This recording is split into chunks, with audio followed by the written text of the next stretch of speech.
Welcome, everybody, to the latest Challenge of Doom. I'm your host, tournament organizer, professional illustrator, and part-time lumberjack senior Doom. Joining me tonight is MCD573, the MCD573. Once you go ahead and introduce yourself here to our fine viewers, both at Twitch and YouTube, on who you are, and give yourself a little self-promotion so they can find yourself as well. And you know what? While you do that, I'll make sure you have VIP in the Twitch chat, so you can just go ahead and add any links you might need for self-promotion. All right, sounds good. Hi, everyone. My name is MCD, also known as Max Silva. I am a Pokemon player, Pokemon judge, and also I used to be the broadcast manager for Michigan State University Esports. You can find me pretty much everywhere at either MCD573 on YouTube and Twitch, or I am the MCD on Twitter. I've been playing Pokemon pretty much my entire life, but most recently just got into the competitive side of things for TCG. But I'm super excited. Always wanted to cast a big tournament like this, so it'll be a lot of fun. We got a lot of Pokemon to play and a lot of players looking to play. Yeah, we got 6 rounds. We got 6 rounds coming up. We've got, it looks like we've cleared the number, so we will have a complete 8. Whoever goes 6-0 wins the whole thing. Yeah, it looks like it'll be a clean cut, and it looks like we've got definitely over the cap. We've got 112 players looking to get in, but we will definitely have a few people coming off the wait list there, just because people forgot to check in. Yeah, side note, if you're watching the stream and forgot to check in now so you don't lose your spot. Yeah, you've got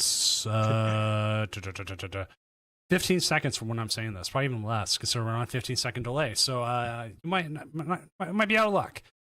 But as you can see, you can always check who's checked in, did have a list submitted, and you can see a lot of people who did it early have not. So a lot of your checked in people are going to get in. So yeah, I'm excited to see all of the different decks. We were looking at earlier. We're still not exactly sure if Marnie's Pokemon are going to be able to be used. It is 100% up if the database has been updated. Well, we'll see. I mean, if it does get used, there's definitely a few lists that I've seen kind of floating around where they've kind of modified the Aichi list a little bit, and it seems like it's been pretty good. If it manages to work with Limitless, I think it could hold its own, but we'll have to see if it does. All right, so the tournament has officially started, and I am starting to look through. We'll pull up the metagame here real quick, which we see Joltik Box is actually number 1 tonight. Ooh. And we've got a couple players already jumping in. So we've got, it looks like Pidge. I want to look at them up real quick. And we also have Salty Lily, who's playing Palafin versus Hydreigon. Oh, I kind of like that. Let's go ahead and go with that. We'll start with that. I don't think we've had Palafin on in months because either A, it didn't work, or B, it just wasn't up.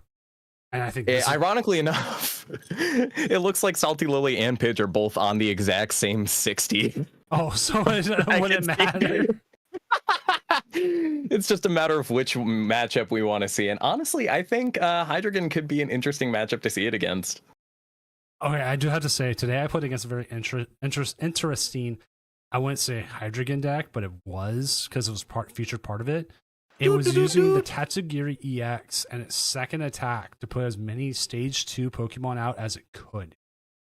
I've seen that deck. It is funny when it works, but terrible if it doesn't. It's terrible if it doesn't work. I ran over it horribly. I was like, I'm sorry, dude.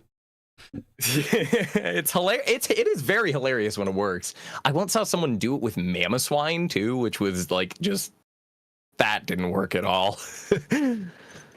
So we do look like our players here, Salty Lily and Laffy Taffy 197, which is actually a great set of names to have up here, getting ready for the game. So we'll see how this goes. It says correct deck list Palaf. Correct deck list indeed, as we are going to get into the game now. Both players going to be setting up to play, and we'll see. Honestly, I feel like if you're Hydreigon, honestly, both players might want to go first here because I don't know if either run Budew. Oh, there's a Budew in Salty Lily's list. I guess we'll find out. I am not. The only thing I'm not looking forward to this weekend because I'll be in Portland. That's why there's no Tournament of Doom this Friday. Mhm. I will be in Portland. Is going to be saying Itchy Pollen. Or You don't want the Badu Wars? I've got the Badoo. I know I'm doing it. I'm messing around with a couple.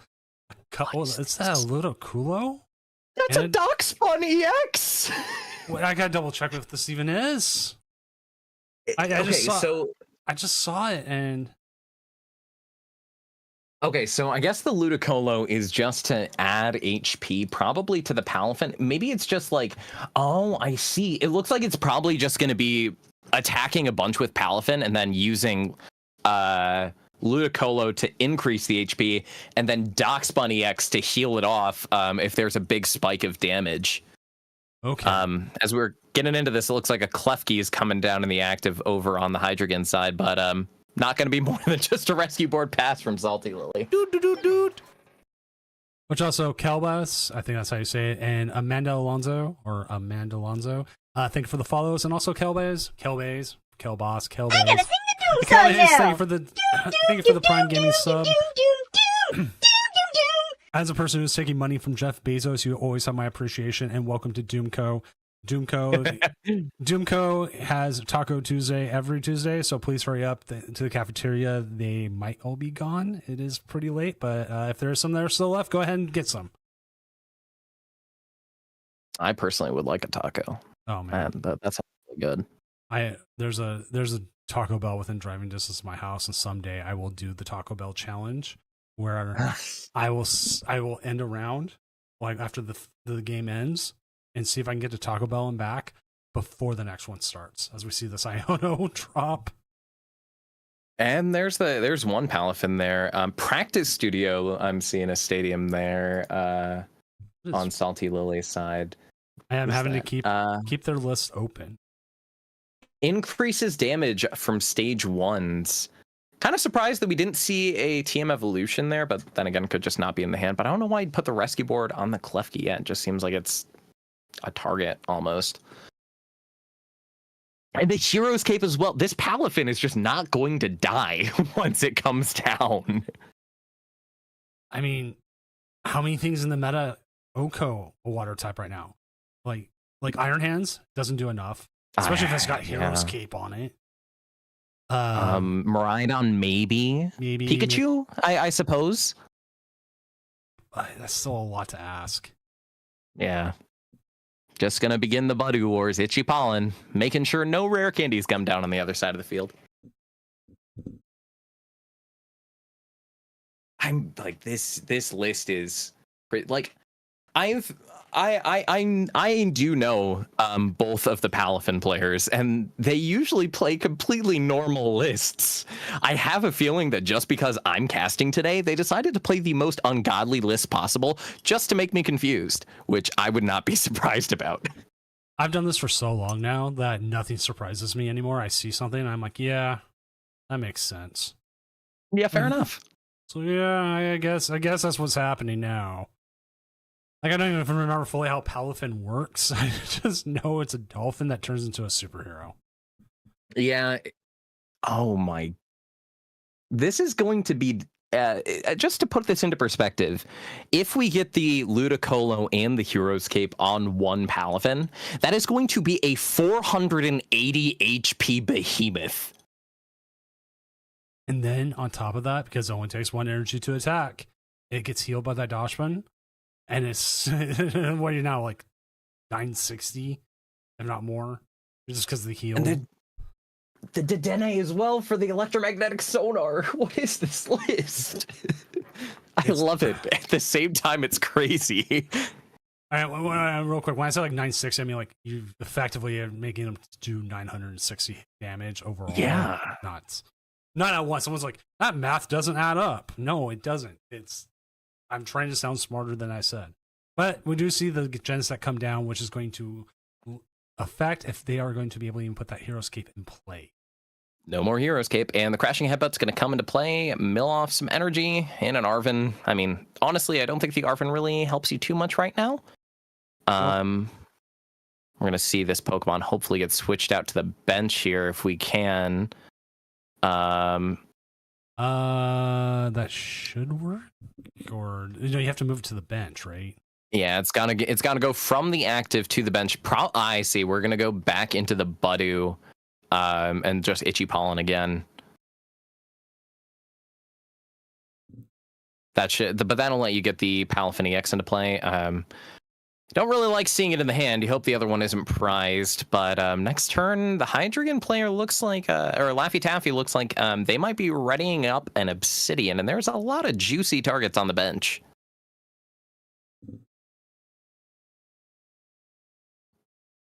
Which is where we could see this Palafin get KO'd. Or unless okay. Yeah, not anymore. Obsidian is probably one of the best moves in the game right now. Absolutely. But you have to get it. It takes a lot of setup to get there, but if you can just get Obsidian online, oftentimes you only need like 1 or 2 attacks to just end the game.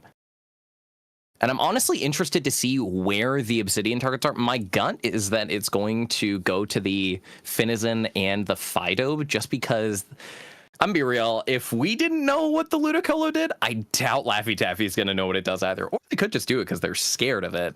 But I suppose we'll have to see. Sometimes my own thing is if I don't know what it does, it's what I'm going after. That's fair. It doesn't always work. But I don't know if you've seen like the gust bait lists that are going around online where it's like a particular list with a bunch of one-offs just to get them gusted.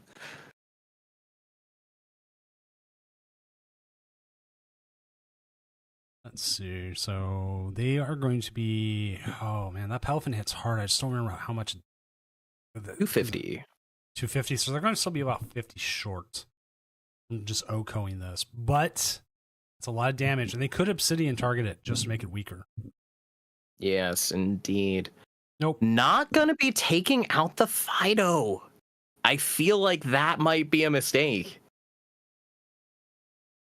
I mean, it could always just get Obsidian again, but even then, I feel like you'd rather just Crashing Headbutt next turn.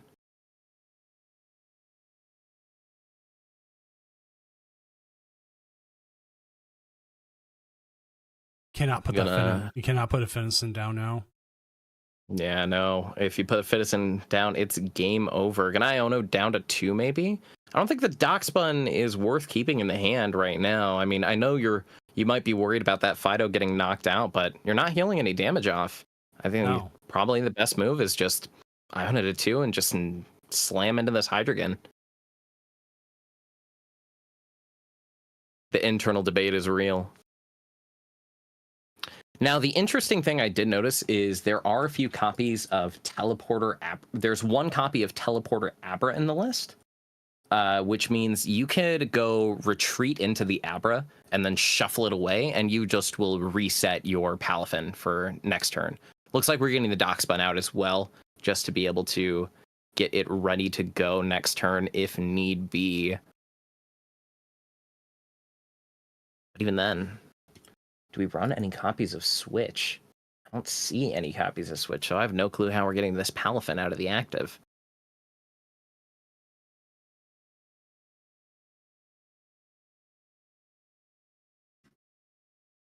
Yeah, we just had a judge call where someone played the wrong deck list, and their opponent said, "No, let's just restart." And I'm like, okay, cool. That's what you want to do. We do actually have a way of handling it. Yeah, I mean, if you wanna do it, just, I mean, sure. Yeah. Me personally, I don't know if I'd want that, but some people do. Well, the way we handle some people just want to play the game. Well, the way we handle it while we watch, that's the Obsidian. Oh, they do have another one set up. Ooh. I almost wonder if just going Obsidian here would be good. Possibly, because that guarantees that the Fez will be in range of another. It's going to be the Obsidian. So that Fez is now in range of just getting smoked next turn, and you don't have the Darkspun to heal. Oh, you gotta have a way to knock out this Hydreigon now, or else it's gonna be game over. It can't attack. Yeah, you gotta get it out of the active, and I don't see a copy of Switch in the list. Well, flip the script, not gonna help. Well, the way we handle like resets like that is we whoever didn't choose the wrong deck or disconnected turn 1, whatever, they lose choosing first or second. I see. Nope, there it is. Yep, this is over. Oh my god. Salty Lily says in the chat, it's so over. We were making this deck list. We didn't read that it can attack next turn. Every Pokemon player's worst fear. And that's going to be it. Not every Pokemon's worst fear. Sorry. I'm still in like corporate mode. Every Pokemon player's biggest weakness, reading. You know, as they would say over at the Tolarian Community College, reading the card does in fact explain the card. Exactly. Let's go ahead and check the pairings. Maybe we can run to another match real quick. I want to see who else we still have going. We do have Paparazzi playing Joltik Box versus Dragapult. And then let's just jump down there. That one's probably still going. I would assume so. You never know. You never ever know with these things. Well, it looks like it's actually... Oh, wow. Joltik Box with a Wellspring and a Power Glass? This and a Galvantula. This is not your traditional Joltik Box list. No, and now we've got it up here. Liar, that's not true. Oh. I will update the names here since we are actually really early into this game still. Yeah. It does look like, unfortunately, this Wellspring Ogerpon is about to die to an Itchy Pollen. All right, talking about lists that you might not have seen before. Have you ever seen the Charizard Wellspring Ogerpon? If you're talking about pre-rotations Charizard Pidgeot control list that ran a Wellspring Ogerpon, a Cornerstone Ogerpon, and Legacy Energy, I ran that list. That was my list. Otherwise, no, I haven't. No, it's a new list. It's not trying to run as a control. It's running where it's trying to Charizard as many times onto a Terra Crystalled Wellspring Ogerpon. That seems slightly crazy to me. All right, looks like this turn we're in a bit of a tricky situation. We do have a Dragapult that's very easy to KO this turn, but we don't have a way to get it unless we top deck it, the electric energy, and it's not there. Well, no. We have Crispin. We do have Crispin, but we can't knock out this Dragapult because we got Itchy Pollen. That is correct. I was like, oh, why can't we use the Prime Catcher? Oh, the little Itchy Pollen. Nah, the little flowery guy, little boy. The devil. That's the devil, Bobby. Listen, I remember, I think it was Pablo and Ethan at the first, I think it might have been Atlanta, that they just had plushies of Budu all over the place. They kept making sniffling sounds. It was hilarious. What's up, Hannah Draws? Thank you for the follow. When we were at Vancouver, they had Budu plushies in the side events. They were gone within 2 hours. Their entire stock they had was supposed to be for the whole weekend of Budu plushies was gone. I'll take your entire stock. Yeah, like someone just like played as many. Everyone who played side events went over and like bought a Budu. There were so many other things there that also ran out over the weekend in time. Budu was the first one gone. Yeah, I'm not surprised. Now, looks like we're just going to throw the Iron Hands up here as a blocker, and I imagine next turn we're looking to go Gust KO the Dragapult if they don't just retreat into it. Let's see, what's in this list? So they only are running one Psychic Energy here compared to the usual two because they did swap one out for that Water Energy. Interesting to note that they are playing both the Galvantula EX and also the Grass Galvantula as well. I have found, at least personally playing some Joltik Box, that the Galvantula EX does have its situations that it works. I am a big fan of taking the single prizer Galvantula and going and slapping a Mew EX. Or a Squawk. Something that's from 1A or less. Playing a lot of Dragapult, something I've learned recently playing Dragapult is not to put the 10 damage onto the Pheasantipede. Yeah. Because it becomes a very good target to hit to 200 and possibly buy yourself another turn. And then it becomes an easy 4-price turn. I've been finding that as well in my time playing Dragapult. It's like, especially against decks like this, you want to be able to set up a way that you can knock out a 2-prize turn. Oh. You want to knock out a 2-prizer using your damage counters. Yeah, you want a nice 2-prize turn. So you effectively turn into a 4-prize turn. If not, unfortunately, it doesn't look like that Dragapult's going to get KO'd by that Pikachu. No, I don't even know what they could do here now. That's like they just used Crispin. That was probably the last of most of their energy right there. Everything's set down. Everything out there can be KO'd.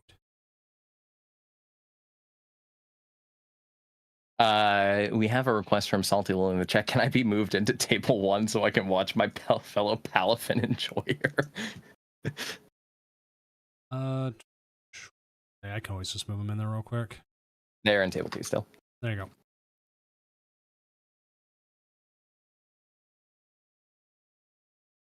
I do not have VIP still. You lied to me. Hey, you do. Oh, now I do. What? Yeah. Oh, right there. It's because it was. Oh, it's just it wasn't showing up because I have a different badge set up. Because I'm looking at it, and I was like, right there. It's hilarious. There it is. Now it works. Ha! That's crazy. Well, we see the concession here for Paparazzi.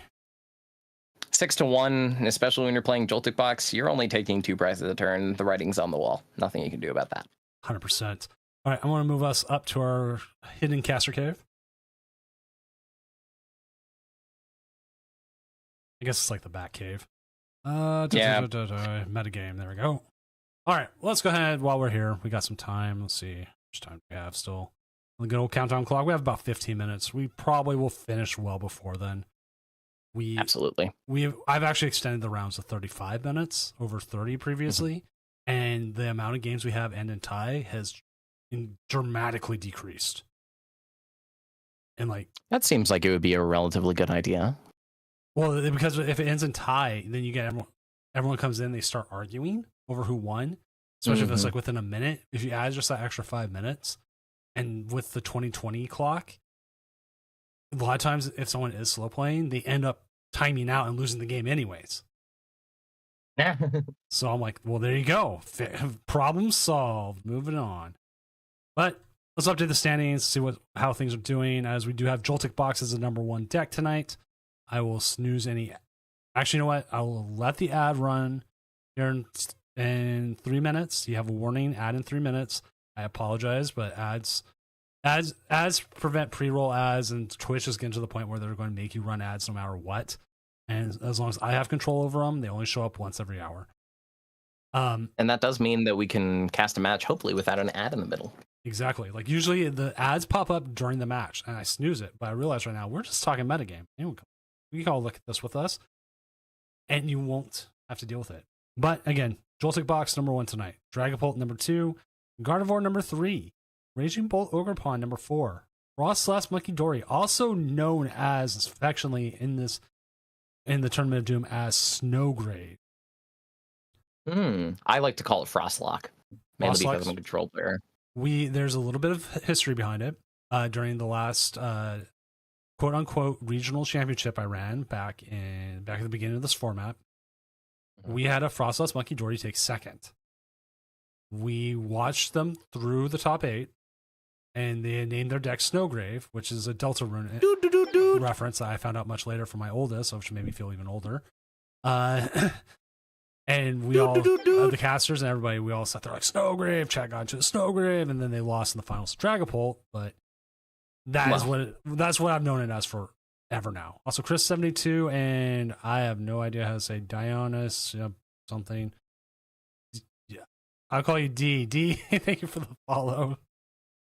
So we very excited to see that. Terrabox coming in right now. After that, Charizard Pidgeot's been seeing a nice little uptick. Dragapult Charizard's seen an uptick, and surprisingly, Goldango's fallen off. Yeah. Ceruledge showing up. Got a 1-0 out of it. Slowking, currently behind, but... R2-D2 Rack. Or Record, however you want to say it. has been playing it. They took it to we had two of them in top 8 like 2 weeks ago on the Friday night tournament, and they both lost. I think they both lost in the first top 8. Unfortunate. But R2D2 here.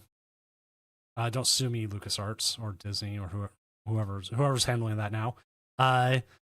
Took it, played out some amazing games. We even watched a few. We were able to watch a few, and then just like a top cut, just the deck finally did what you think it will do. It just fell over. So, Bird Boy still on Pidgeot control. I'm noticing. Yeah, if you scroll down a little bit. Yep, we had a Pidgeot control take second last week. Oh, okay. It lost to Hydreigon. Oh, nice. They could not lock the Hydreigon into anything. It got started and going, and it just milled them out of all their cards and little techs and everything. And then it's gone. Yep, and it was just over. Diane. Okay, that works. Guardy for the first time. Guardy is a very, very hard deck to play, and I am glad I am not taking it to Portland because I wish you luck with that. I am not. If you're playing it, try they're 1-0. Beat Dragapult. I've got a bit of a story about my experience with Gardevoir. So my first ever deck was Shadow Rider Calyrex, and I eventually combined that with Gardevoir EX for Milwaukee 2022. This was when I was still new and very bad at the game. But regardless, I was playing in Milwaukee, and one of my rounds, I decided to prize 3 of my Shadow Rider VMAXs and both of my Gardevoir EXs. Ah, that's fun. There's more. Then I took straight Gardevoir over to Charlotte Regionals in 2023. Round 4, game number 1. Well, first, round 1 of Charlotte, I hit Azul, who was on Iron Hands, so I was just dead. But regardless, round 4, game number 1, I prize all 4 Ralts and my Heavy Ball. Oh. The same round, game number 2, I prize double Gardevoir EX. That sounds like a lot of fun. Needless to say, after Charlotte, I decided I was going to pick up Snorlax. So yeah, it was Vancouver, not the last Vancouver. Vancouver before that. My last Vancouver, I took Charizard Dragapult to, and I hit as long as I don't hit Cloths, I'll be fine. I hit like every single Cloth in the room. I was like, cool. Thank you, gods. I match up against Piper Lapine. We're both on Gardevoir. Game 1. We're going, and then all of a sudden she scoops. She flips her prizes, prize both Gardevoirs. Oh. I go game 2. I'm going, then I scoop after I do my tech check. And she's like, what? And I flip my prizes. I prize both Gardevoirs. What happened in game 3? We both were dead drawing, and it was a rush to see whoever got their Ralts in the active into a Gardevoir to win the game. Did you win that one? No, I didn't. They got there first. So and we were done, and I told my friends, I'm like, yeah, I just lost the Gardymere, and they're like, it's been 10 minutes. How did you lose the Gardymere in 10 minutes? I'm like, prizing, dead, double donk. So I was like, we mirrored each other, and it just came down to whoever got stuff at the end. This is a rather interesting Gardevoir list. The Lively Carmine. Well, you're trying to get rid of all that basic energy as soon as you can, and also the heavy. Crispin? I have seen it as a way to get your Monkey Dory set up, and I suppose, and to get another basic energy into hand. So you can use the Crispin, so you get the darkness, it attaches to the Monkey Dory, and then you get another basic energy, which you can also just attach. So then you're not having to worry about like accelerating it from somewhere. I suppose if you already have a second Dark in hand as well, you could get 2 Monkey Dories up in the same turn, which probably would be very helpful. Yes. So that's what you're looking for. And then the Lively Stadium, I've been seeing some play. It just gives you that extra 30 HP. So then you're not worried about like having, if you're trying to find like a Bravery Charm, maybe you find your Lively Stadium, then, or your Clefairy is a little bit more powerful, or your Badoo lives a little bit longer. It's starting to see a little bit more play, but I don't know how much we'll see of it. Looks like we're just waiting on 2 matchups to finish at the moment. A Dragapult Dusknoir versus a Goldingo Dragapult, and a Archeladas? Archaludon Zoroark versus straight Dragapult, it looks like. Which I am assuming this one's taking a while because of how big that Archaludon is. I would assume that Archaludon is probably eating every single attack that Dragapult throws at it. Even Hopsation. yeah. Ends Castle, Hobbs' Choice Band, Rigid Band. The Rigid Band's probably not even helping. Oh no, not at all. Turos. Yeah, this is probably going for a little bit. I'll be surprised if this one hits time. That is a game I would love to go see. Like, that's one of the things I wish Live had, was just like a thing like where you can go check into a game. Just like a spectator mode. Yeah, but at this point, we're gonna be lucky if we get expanded out of beta. Yeah. We'll just wait until we get Twin Leaf up and running. We'll see. Like, if Twin Leaf gets running, and if it becomes the community choice to run, I will probably migrate the tournaments to that. It depends. Yeah. Oh, this is an interesting one. I was just scrolling through the metagame. We had a Bayonet EX versus a Slowking.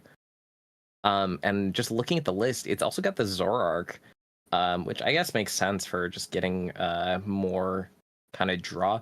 But interesting to note, it also has the Ends Reshiram, so it looks like it's like a combo between like item locking versus maybe getting powerful rages in here and there.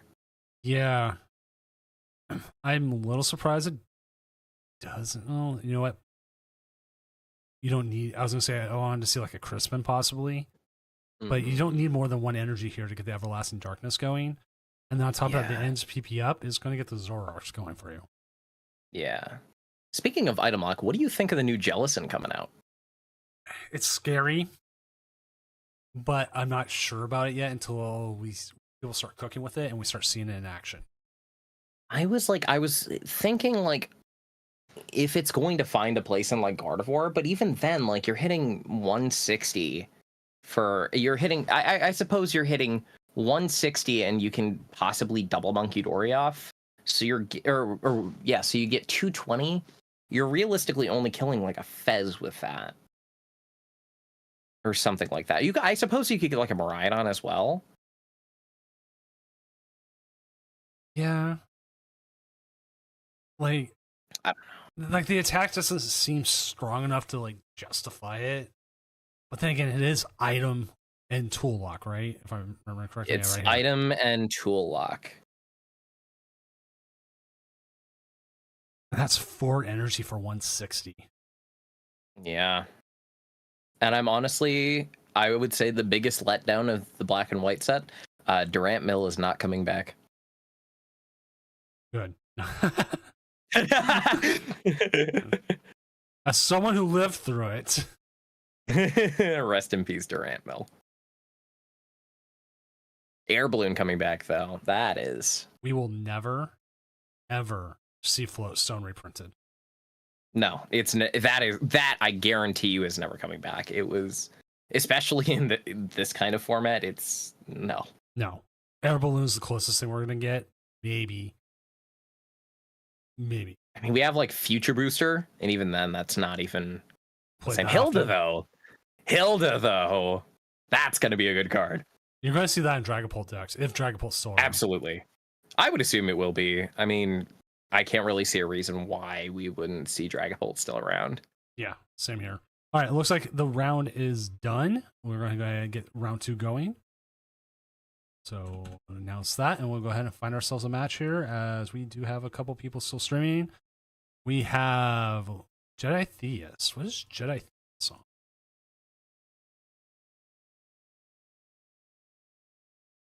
We can find them.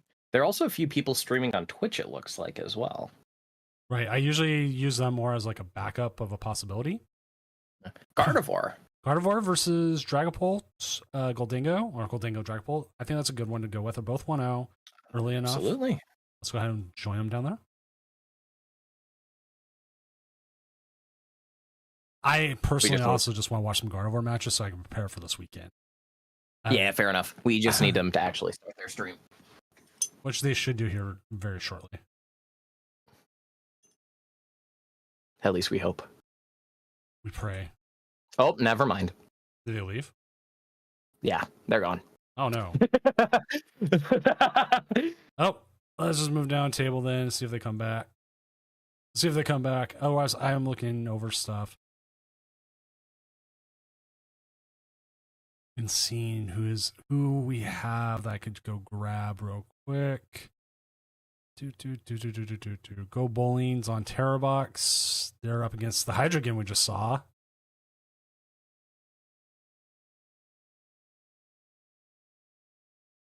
Oh. All right, I got you back.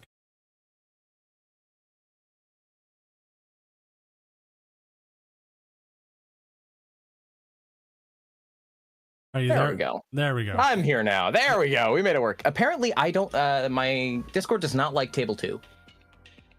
My Discord does not like just popping the screen open for the thing. I have to like full size it and then resize it down, and then it will give me the proper screen size I want for like both OBS and everything else.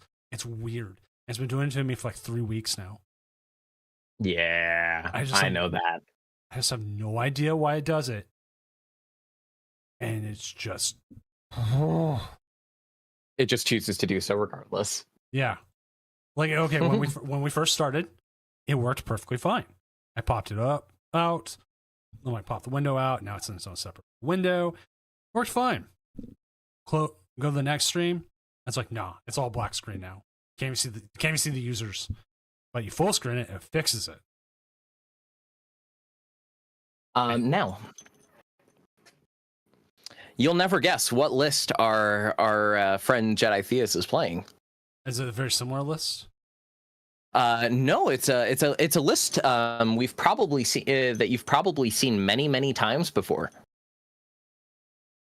Got to find it. It's Brent Tonnisson's list. Okay.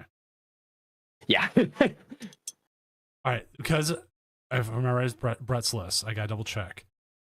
There's been Actually, some that's people. a lie. There is one Arvin and a Super Rod. That is true. There has been a thing going where a lot of Gardevoir players have actually been removing Turo Scenario.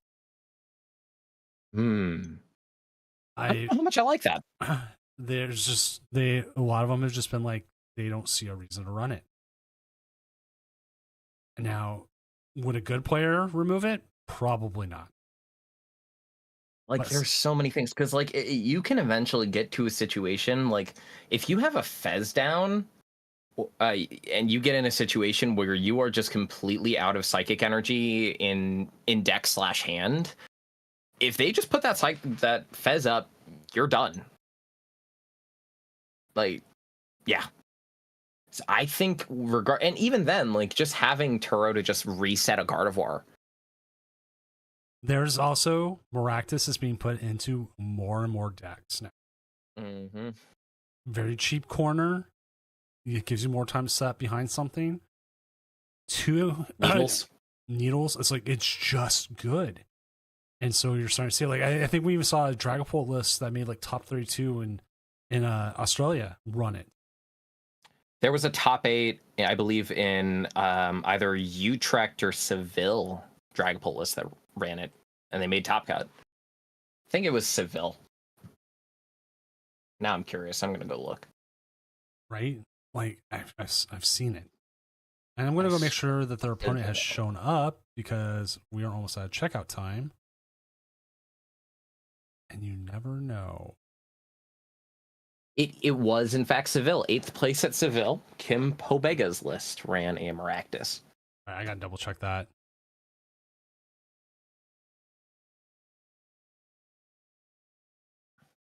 Kimbo. I've been the Dragapult I've been playing is like heavy on the Brock scouting was heavy on Brock scouting. Quad Brock scouting the list.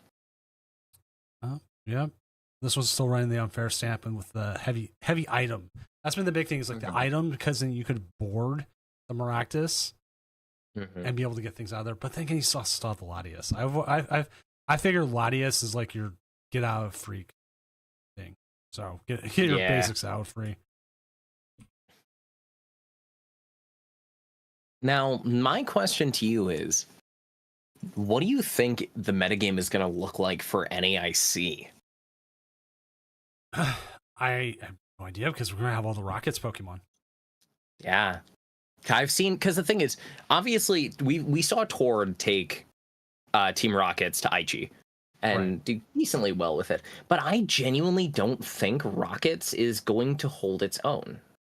Maybe that's an unpopular opinion, but I feel like it's just not strong enough. I kind of agree. Like, they want it to be an archetype, but it's not there. All right. There were 0 Rockets in top 16. Yeah. So many more Marnies. All right. So our opponent is checked in, but has not shown up. That's not good.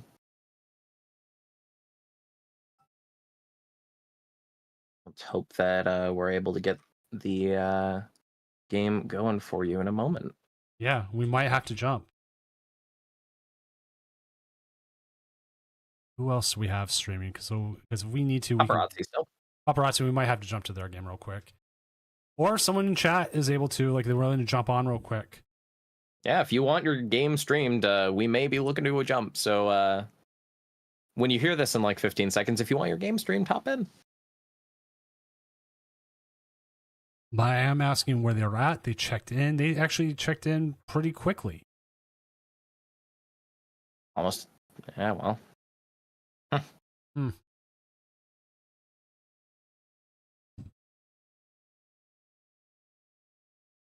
We also have an incorrect deck list I'm working on as well. Fun. Yeah, if it's done like early, we can like do the reset. But if it's done so much later or prizes have been taken, that's sadly a game loss. There's not much you can do. I'm going to move us to Paparazzi then while I deal with this other stuff. How far into the game are they? Let's see where. Oh, they just started. Pretty much. That's good. Ceruledge is going up against Joltik box, the same Joltik box list we saw. It looks like they've got the hands up and running. And the Mariah, and it looks like Ceruledge is going to take the first 2 prize cards here. I'm curious to see if we're just going to see like an Ampu very much on the Charcadet on the bench, maybe, or maybe a Squawkabilly knockout. Just going to throw up the Joltik, maybe looking at, I think I see what we're looking for here. Might be trying to get a Crispin off if we can, using Prime Catcher to knock out something on the bench.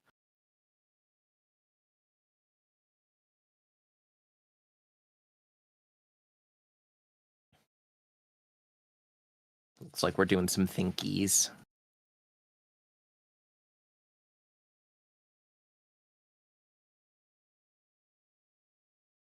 Do find the Crispin. Now, me personally, what I'm thinking about here is, can I get a Pikachu up and running either this turn or next turn and take a 2 prize knockout to hopefully do a retaliation on whatever Ceruledge gets thrown up? But they've already thrown 2 water energy onto the Wellspring. So I imagine, are we just going to go for like a Nest Ball? And I would honestly say they don't run the EXP share in the list. So it's, yeah, it looks like it's just going to be the Bravery Charm. Try to keep the Iron Hands alive for at least 1 more turn.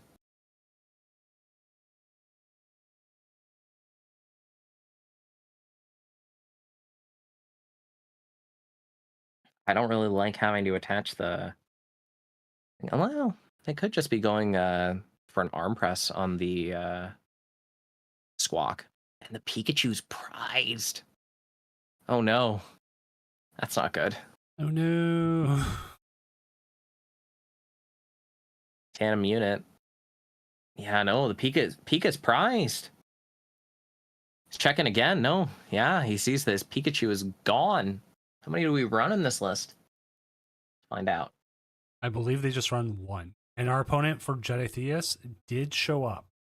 So if this game ends shortly, we will go back to them and see how their game is going. Now, what I'm curious to see is what the plan is. I'm guessing it's just going to be an arm press on the Squawk. They do have the But energy in hand. they do, yeah. Originally, I was thinking we would probably want to keep that to put on a Pika, but we don't have a Pika. Yeah, this gives you 2, but I wouldn't mind seeing the amp you very much onto the Squawk and grab 3. Yeah, and it's almost like, just increase where your do we go odds. from here? Where do we go from here? Because, like, we've got your Sarah Ledge. There's your Pika, but well, I mean, we could possibly take a knockout on the Squawk using Galvantula next turn if we can find a Crispin. Because that would also let us get an energy on Pika. They do still run 2 metal energy, so there's likely still 1 in deck. Obviously, we can't see their discard pile, but...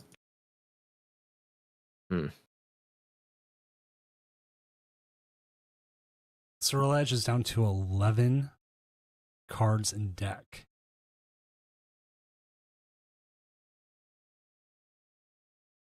Make that 9.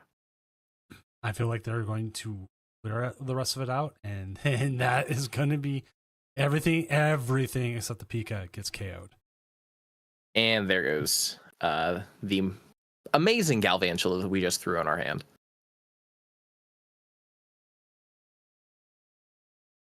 Would have been really nice to have the Galvantula this turn. Just take another 2-prize knockout while only leaving a 1-prizer. I don't know if we have a way out of here after this.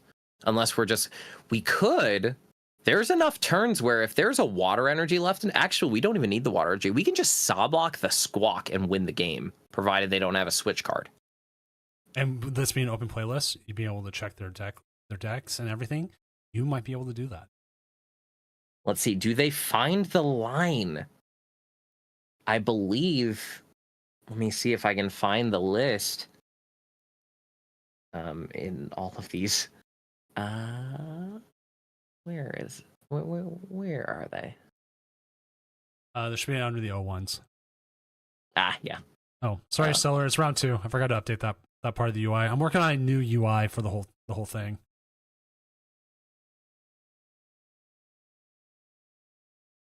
This will be the last time you see this current UI for the tournament. Well, the overlay, not UI.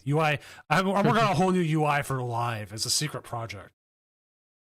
We've done that. I've done that. Causes a lot of discourse. Easy views. No switching card in the list. Really? No switching card. There's 2 jet energy, which I don't know how much we've used. But we're not going to go for it. We're just going to try to find I don't even know if that's worth it at this point. Yeah, I know. Because now we can't gust.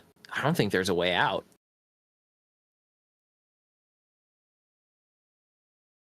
I feel like our best line there was just saw block our opponent's Fez.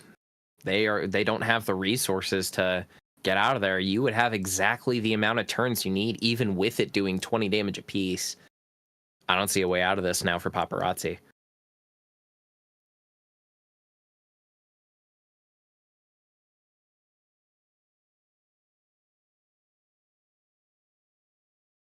Feel like we have to grab at least the grass energy to attack with Galvantula, right? Right. No. We're not even doing that. What's our plan here?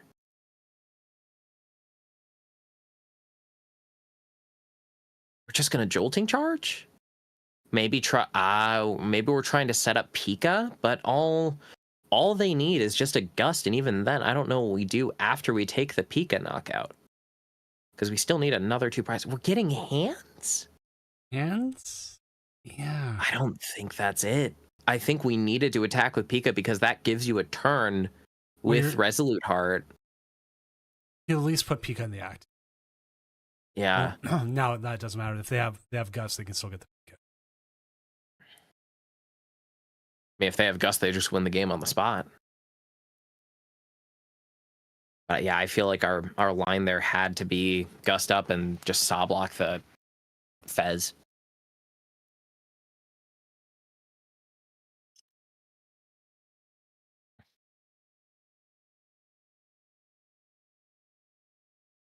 Yeah. There's no way out of this, unfortunately.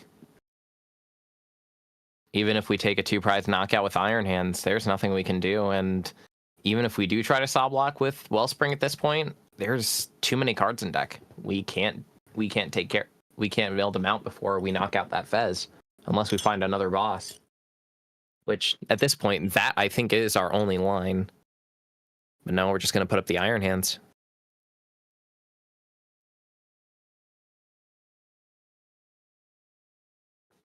I really, really wish they'd see the saw block as a possibility. Yeah. They may see that. Saw block, I think, is our one way out of here. Do they find it? We can't take an arm press here. We just immediately lose the game. It has to be Sob. I don't think they see it. I think that's it. No, it's going to be an amp for 3 prize cards, but that's not enough. And their opponent's just going to be able to promote up Saraledge and take the knockout. CMX saying, I think Maractus is the better retreat lock. I agree. I personally play it in my Joltik box list.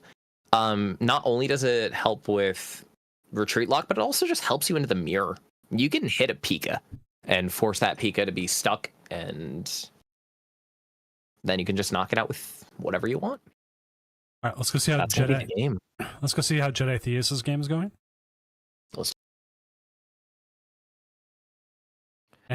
And they do have a 5-minute extension if it comes to it, which it looks like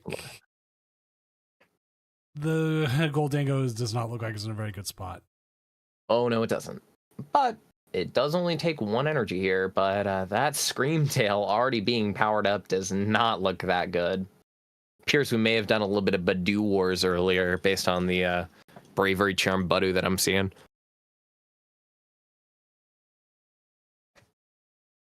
Maractus is also, after they've prime captured, Maractus can beat Raging Bolt because they will dig through their deck.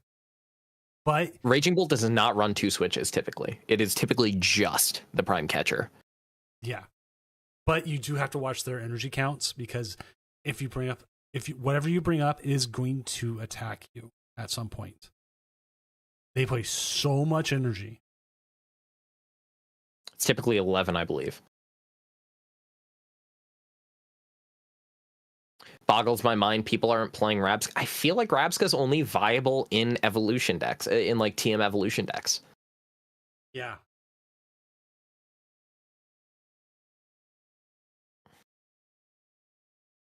We do have the Goldango here. What I think the best line is if we can find, I doubt there is the Energy Search Pro in the hand. The best possible scenario for this turn is just knock out the Gardevoir EX on the bench. You need 6 energy to do it and a Gust. But we already used Crispin, so we don't have Gust. Unless we have the one-off Prime Catcher. Let's see. Do we have the one-off Prime Catcher, or not Prime Catcher, Counter Catcher? Do we run the Counter Catcher? There is 2 Counter Catcher in the list. Ooh. So it is not unheard of that we have the Counter Catcher to knock out this Gardevoir. But there's 6 cards in hand, so it wouldn't be enough. I highly doubt much more than that would happen. Probably just going to be a discard 1, take out the Screamtail, remove that threat.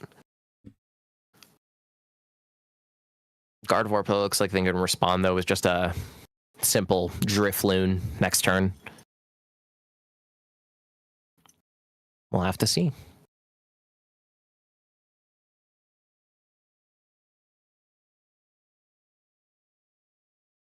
I imagine we're just going to see the discard 1 make it rain. That's what it's going to be.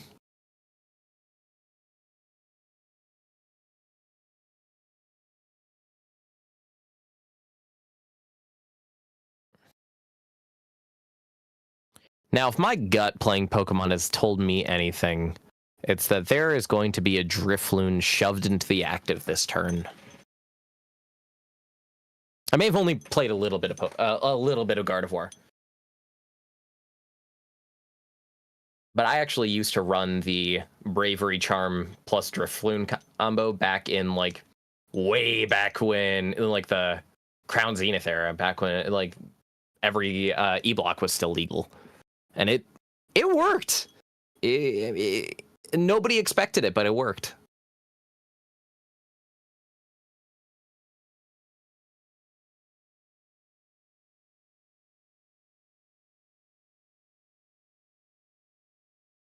All right, using Google Translate here is always fun.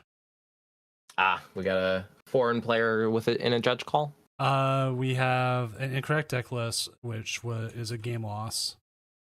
And they said they changed 3 things. They ace-back in like 3 things, and they think it's unfair that they have lost. You are playing with a illegal deck list. If you brought that to a real like TCG Cup, you'd probably get DQ'd. And they said they didn't know how to modify it. Well, that's why we have Discords and other ways of helping. So looks like instead of the Drifloon may have been prized. I wasn't exactly paying attention, but it looks like we're just gonna see Monkey Dory for Mindbend. Imagine we're just gonna we are probably gonna knock out the Streepy on the bench now that I think about it, because we do have exactly that's what we're seeing. We're going to confuse the active, knock out the Dreepy with the energy, and we're going to make it so our opponent cannot get a Dragapult Phantom Dive off next turn no matter what. Are they still 10 short? They are 10 short. They need a Dark Energy, which I believe we're going to try to hit with the Iono. There it is. They do.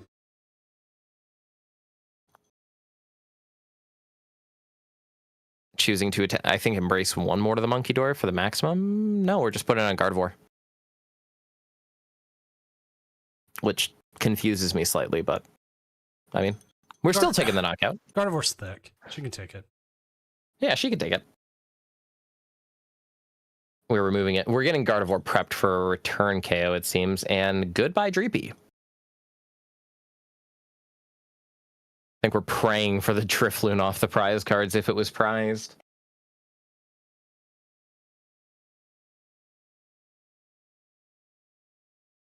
We could have done that, Lucas. I've done that before, just attacking with 90 damage sent over to the other side with Gardevoir.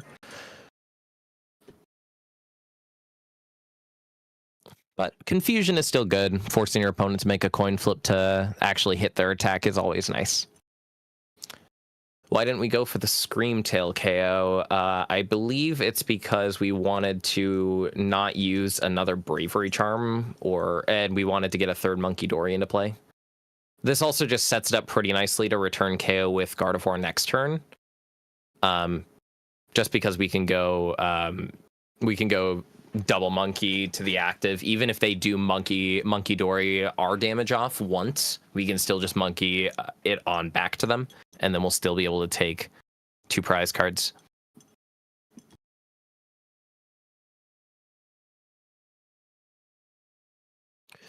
Looks like we're going to go for a Cypher Maniac.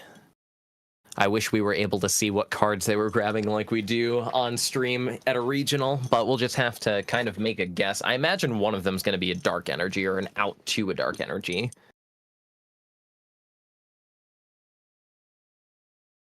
All right. Got that all set. Again, if you have an incorrect deck list, even whatever changes you make, it is a game loss. You need to play the deck you submitted. If you don't know how to change your deck, we have resources in the tournament Discord, plus Azul, and I think a couple other people have made videos on how to play in an online tournament. They are always good resources as well.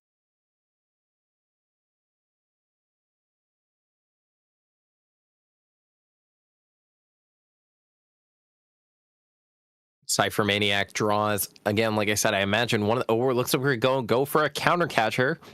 Are we going to come to a coin flip? We may come to a coin flip if the other card that we're just pulling up the Monkey. Okay.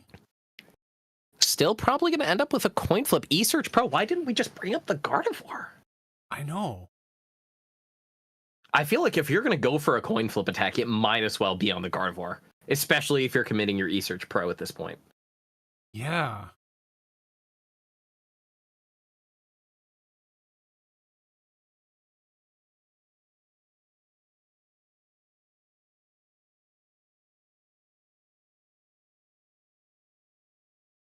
It's getting to the point where there is almost no reason to play anything but Gardevoir is really hard to pilot.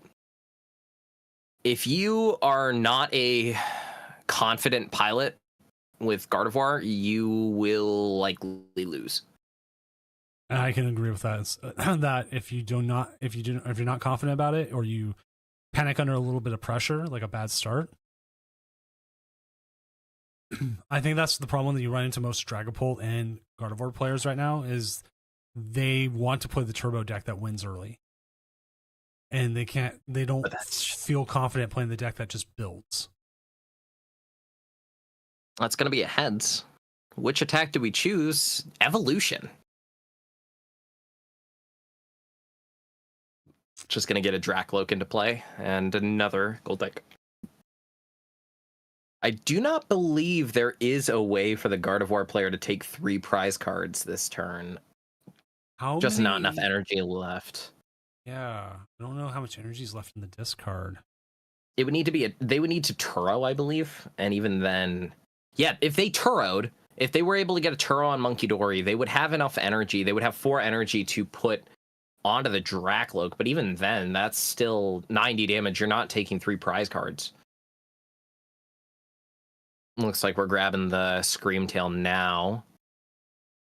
I imagine we're probably just gonna see a Screamtail knockout Dracloak. That's probably, at least that's from what I'm seeing, that seems like the most viable option. But even then, you're not happy leaving one Gardevoir against a Goldango that hasn't discarded, that's only discarded like one of its, that hasn't discarded any of the energy it just drew off Energy Search Pro. Really kind of wish you could Iono there.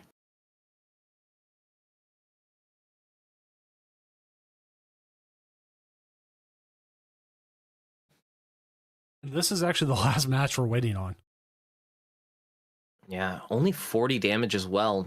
They're still short. I mean, they can. Actually, no, they're not. They can just go Munkidori to take whatever damage they need. Gardevoir's down to 4 cards in deck.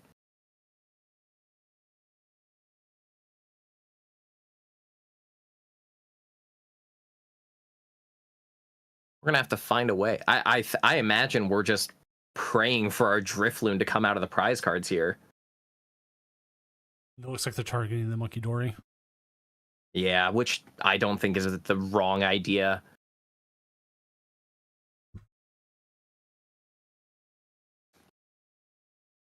Because even now, I don't think a Phantom Dive is never getting them 3 prize cards. But at the same time, if they Gust KO your lone Gardevoir, you're pretty much dead. This game could come down to a coin flip here. If they're able to get that Munkidori back in the dark energy, then you see, well, actually, you don't see a KO on the Screamtail. You're still about 20 short.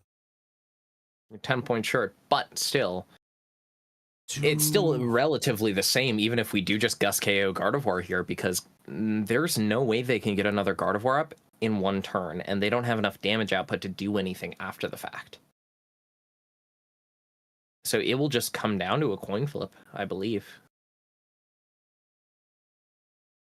Provided, of course, that there's a gusting option, which there are 2 counter catchers in the list, and it is live right now.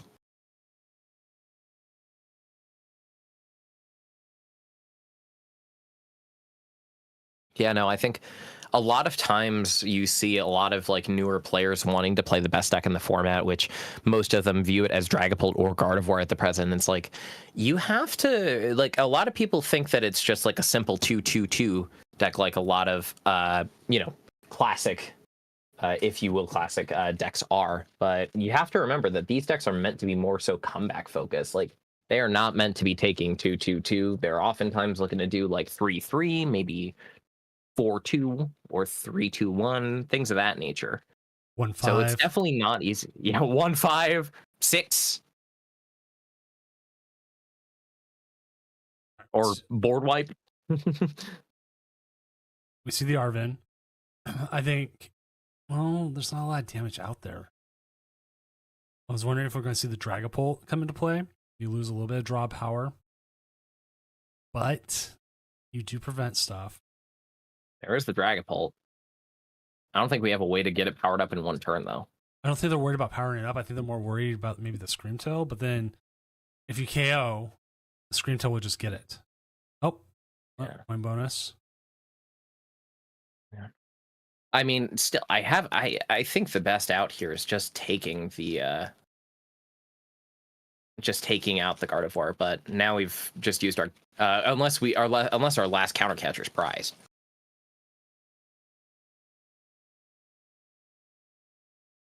Especially after that evolution turn where they 100% hit the heads. Like that's hindsight's 2020.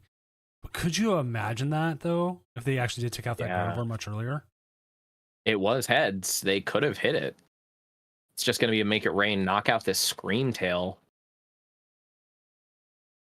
Now, interesting to note, I do believe that there is a way for Gardevoir to take 2 prizes here. If they promote their monkey and then retreat their monkey, they will have 3 energy in the discard and can attach it all to Gardevoir. That will give them 60 damage, which would be enough to take just the 2 prizes. Let's see if they find the line.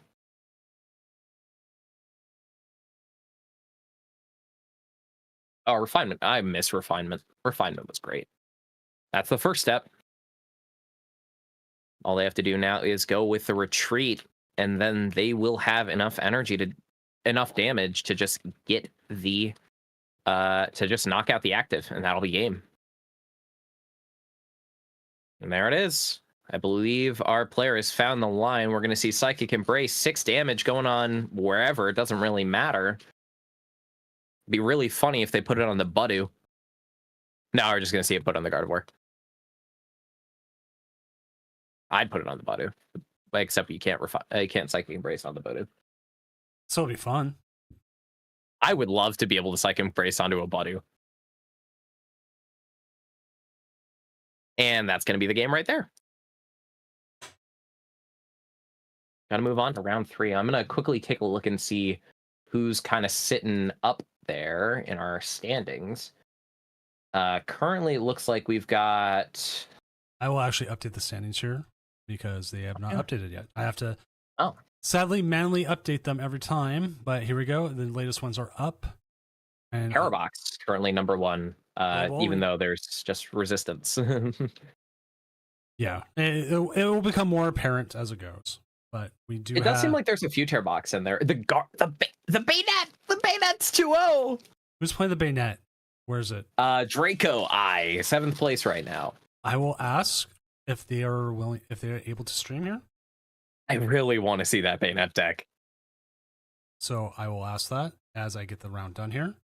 And round, make sure it's announcing to everything. In July, you'll be able to Psychic Embrace onto Budew. Miss like going, Shining Arcana Gardevoir was insane. But even Instant. Do you remember when Psychic Embrace was broken in live? Oh yeah, I did it all. I was a Gardevoir player while that was happening, so it was just breaking every second. Every game like that during those weeks is like my Gardevoir accidentally knocked myself out. I'm like, oh come on. And then there was the time where if your opponent conceded mid Psychic Embrace, it would freeze your game. That one took us a while to figure out. I think they dropped. But I did learn. They did. They dropped it 2-0? They dropped it 2-0. No. I'm going to try to get Go Bowling up then. That's Frostless Monkey Jari versus Terrabox. Oh, that'd be fun. So I think that wouldn't be able to. I think that would be a good one. I know Go Bowling in the past has been able to stream, so that would be hopefully be one. We'll see if they can. I'm also looking at some of the other pairings real quick. As we're going, can Michael do it? That's another Terrabox. Hiding the Portland play. Let me see. I'll make sure he says anything before. And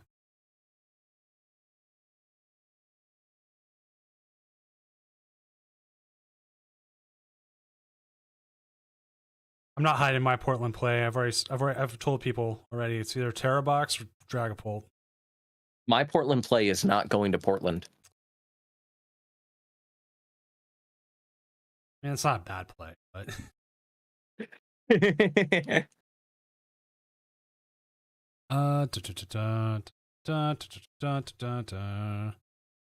oh, Michael's on a work call. They're playing on a work call because I do the same thing. Uh-huh. Currently 1-1 testing the best 60 for Portland moving forward in the format. Why don't you show us? Come on stream. Yeah. I see 24K. Prove it. Prove it. Come on stream. Come on. 2 pre-releases. My Portland play is Rockets wheezing because of coin. It's not even legal. Or Chris the Hedgehog, I think it is. Or see who else I know. Yeah.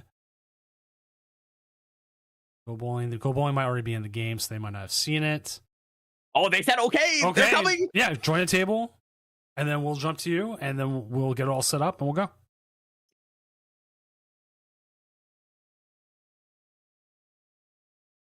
I really wish that Bayonet player didn't drop. I wanted to see that really badly. Right, I was looking up their name. It was like, not there, not there, not there. I'm like, okay, where are they? Not there. They're gone. Oh, I see. I get it. You're instead of going to Portland, you're playing in pre-releases. I see. I wonder if they're going to have any pre-releases in Portland. They used to do that. They used to be the coolest thing. You want to know what I am slightly excited for? The fact that we're actually getting an expanded event as a side event at NAIC. I saw that. Oh, there they are. Table 4. Which at least to me means like they haven't killed it, but I always got stuck with expanded regionals up here. Mm-hmm. And when you go to 2 regionals a year and one of them has to be expanded, you kind of go like, oh man, do I really want to go now? I kind of like, the thing is, like, I've enjoyed the format. Is that a Bayonet? It was a Bayonet, and then they dropped. They dropped it 2-0, Frodo. Yeah. We're like, all right, let's get them on. And they're like, no. Gots to hide it. I don't want to play anymore. I'm done for the night. Like, I'm going Eep. I'm EP. I'm EP. That's what my Let's kids. see, what is IC24K? Cavill Lockwood is their name. They are up against El Joe VGC 33. I see. They are playing Lily's Clefairy Box versus Joltik Box. Ooh. Oh, wait. This will actually be interesting. Just taking a look at the Joltik Box list. Doesn't seem like anything pretty out of the ordinary. They are running the Gravity Mountain. And also Judge as well. 3 Arvin, 3 Crispin, 2 Judge. Judge has seen a little bit of play lately. It's solid hand disruption. Yeah, it will. Judge will probably. I feel like it's becoming one of those legacy cards that we will see forever. I think it's basically that in Professor's Research. Those cards I don't think will ever rotate out of format. Maybe Ultra Ball. I don't think I've ever seen a format where Ultra Ball isn't legal. Sun and Moon had it for a while, if I remember right. I thought it was printed in Sun and Moon base set. There was a format for a while where we did not have Ultra Ball, and then it got reprinted, and everyone rejoiced. I know a format where we didn't have Ultra Ball. The Milwaukee Professor Cup. Okay, but Professor Cups are different. Yeah, but they're fun. I got the last seat at the NAIC Professor Cup, and I'm very excited. All right, looks like we're getting in the game here. Joltik Box versus Clefairy Box. Clefairy Box going first, to nobody's surprise, being a Noctowl deck. No Fan Rotom in the list. We do. We used to have a event up here. We called it like the Water Gym. And it was like they came up with like weird. You had to be, you had to do like a water based deck, but have like different rules. Yeah, Tim. He might just correct. Sword and Shield. We did not have Ultra Ball at the time because it rotated out from Sun and Moon base set, but it didn't come back until I think the next set after. Oh, so it was interesting. But Quick Ball was so good for like ADP. You didn't miss Ultra Ball. Yeah, you didn't care about Ultra Ball when you could just go Quick Ball, ADP. Have you seen the expanded thing with like ADP Crispin? Yes. You just consistently get turn 1 Alter Creation GX. Looks like it's just going to be the classic opening from Joltik box. Probably going to see a rescue board come out there, or Nest Ball for a Latias into the Joltik for a Jolting Charge. Oh, I remember that. I still have my Pokemon communications. Pokecom. Now pretty much only ever seen in Pokemon TCG Pocket. I have not played Pocket in a while. I got my girlfriend addicted to that game because she, the only deck in normal TCG that she understands is Joltik Box / Miraidon, because she just understands press Ampy very much 3 times. I mean, if that works, it works. I also remember when Mysterious Treasure was a really good one. I still have I still have my League stamped Mysterious Treasures. Those ones are never. I love Mysterious Treasure. Well, okay, Malamar was one of my favorite decks. I see. I won my first League Cup with Malamar. So I see. It's got a special place in my heart. Brings you home. I actually got to double check and make sure it's in my binder of like special decks. One thing I'm noticing, we're looking at grabbing a Nest Ball. I'm surprised we're not immediately grabbing Precious Trolley if it's our A-Spec of choice and we only have 2 Pokemon with an Iron Hands being a threat. Okay, there we go. There we go. I was like, are we really not about to grab the Precious Trolley when we're about to only have a Pheasant play next turn?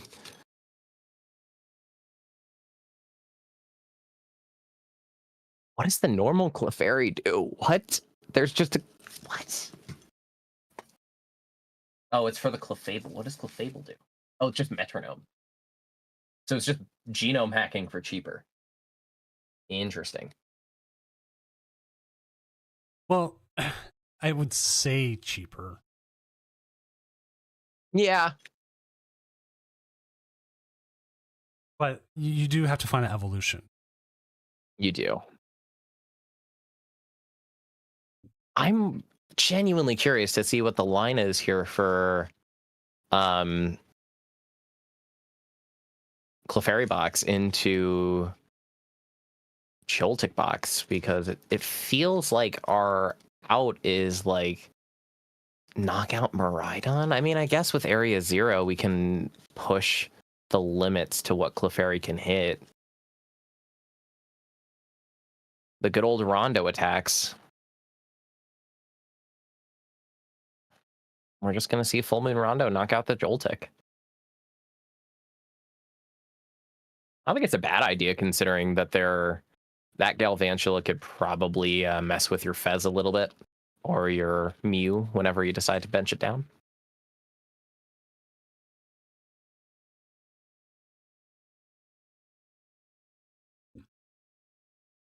Having kids was the greatest decision of my life until I wanted to be a streamer. Makes sense. Well, about 10 years later, but it helps age me. And my oldest is in their teenage years. So, how old do you think I am, Doom? You said you graduated college. Probably about 23, 22. Very close. No, I was about. No, I was 22 when I graduated college too.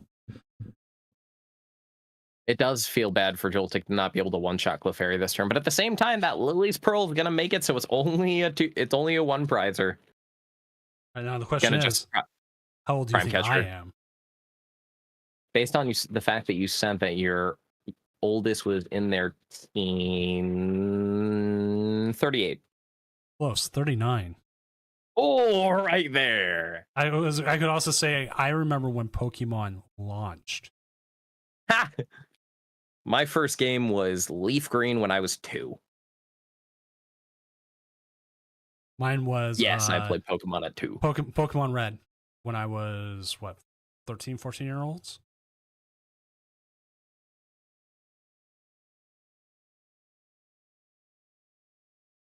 We do have a Bravery Charm now on this Iron Hands, meaning it's going to be a pretty formidable foe, and the fact that we just lost our 1 trainer search means that we're probably not going to be finding a Gust anytime soon to take out, for example, that Miraidon.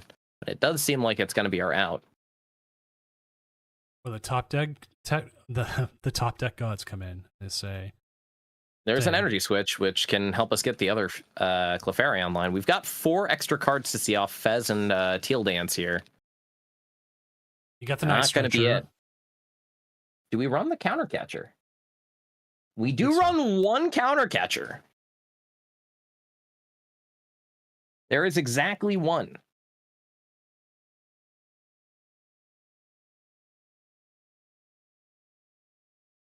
I imagine we're probably going to see the other Clefairy get powered up and then possibly Iona. Well, we can Earthen Vessel for another grass at the very minimum, at the very least.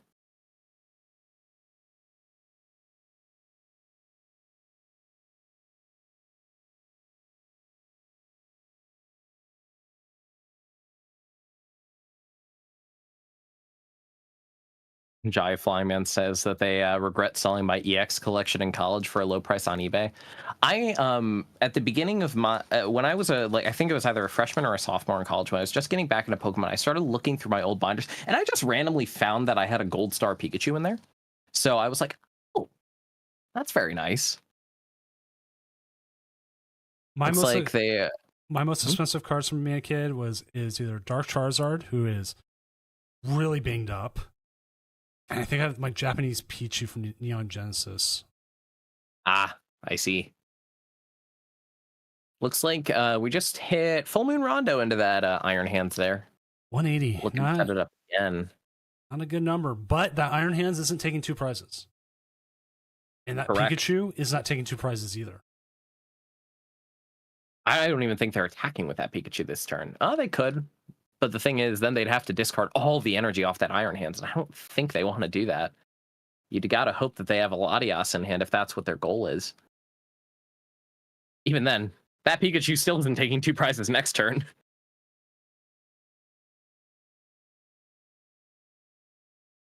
So you want to know what got me back into the TCG? What is it? It was a Reddit Pokemon thing. Pokemon Secret Santa kind of thing when they did Reddit gifts all the time. Mm-hmm.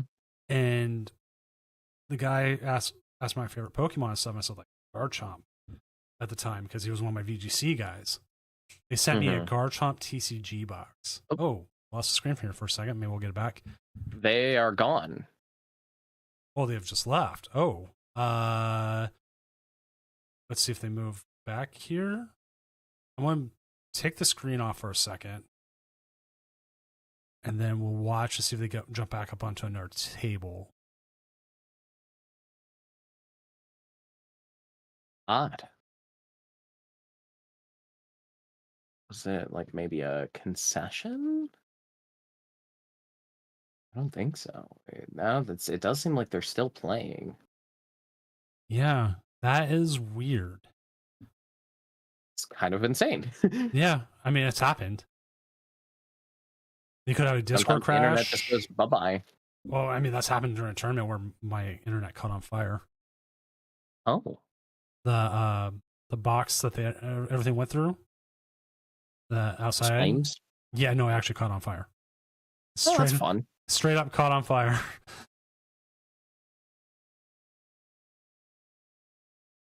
I do have an expanded deck that I am slowly building up in case I do decide to play in the expanded event at NAIC, which I doubt I will considering it's during day 1. But if it happens, it will not be Regidrago that I play. No, it will be a Bunnelby deck. Bunnelby.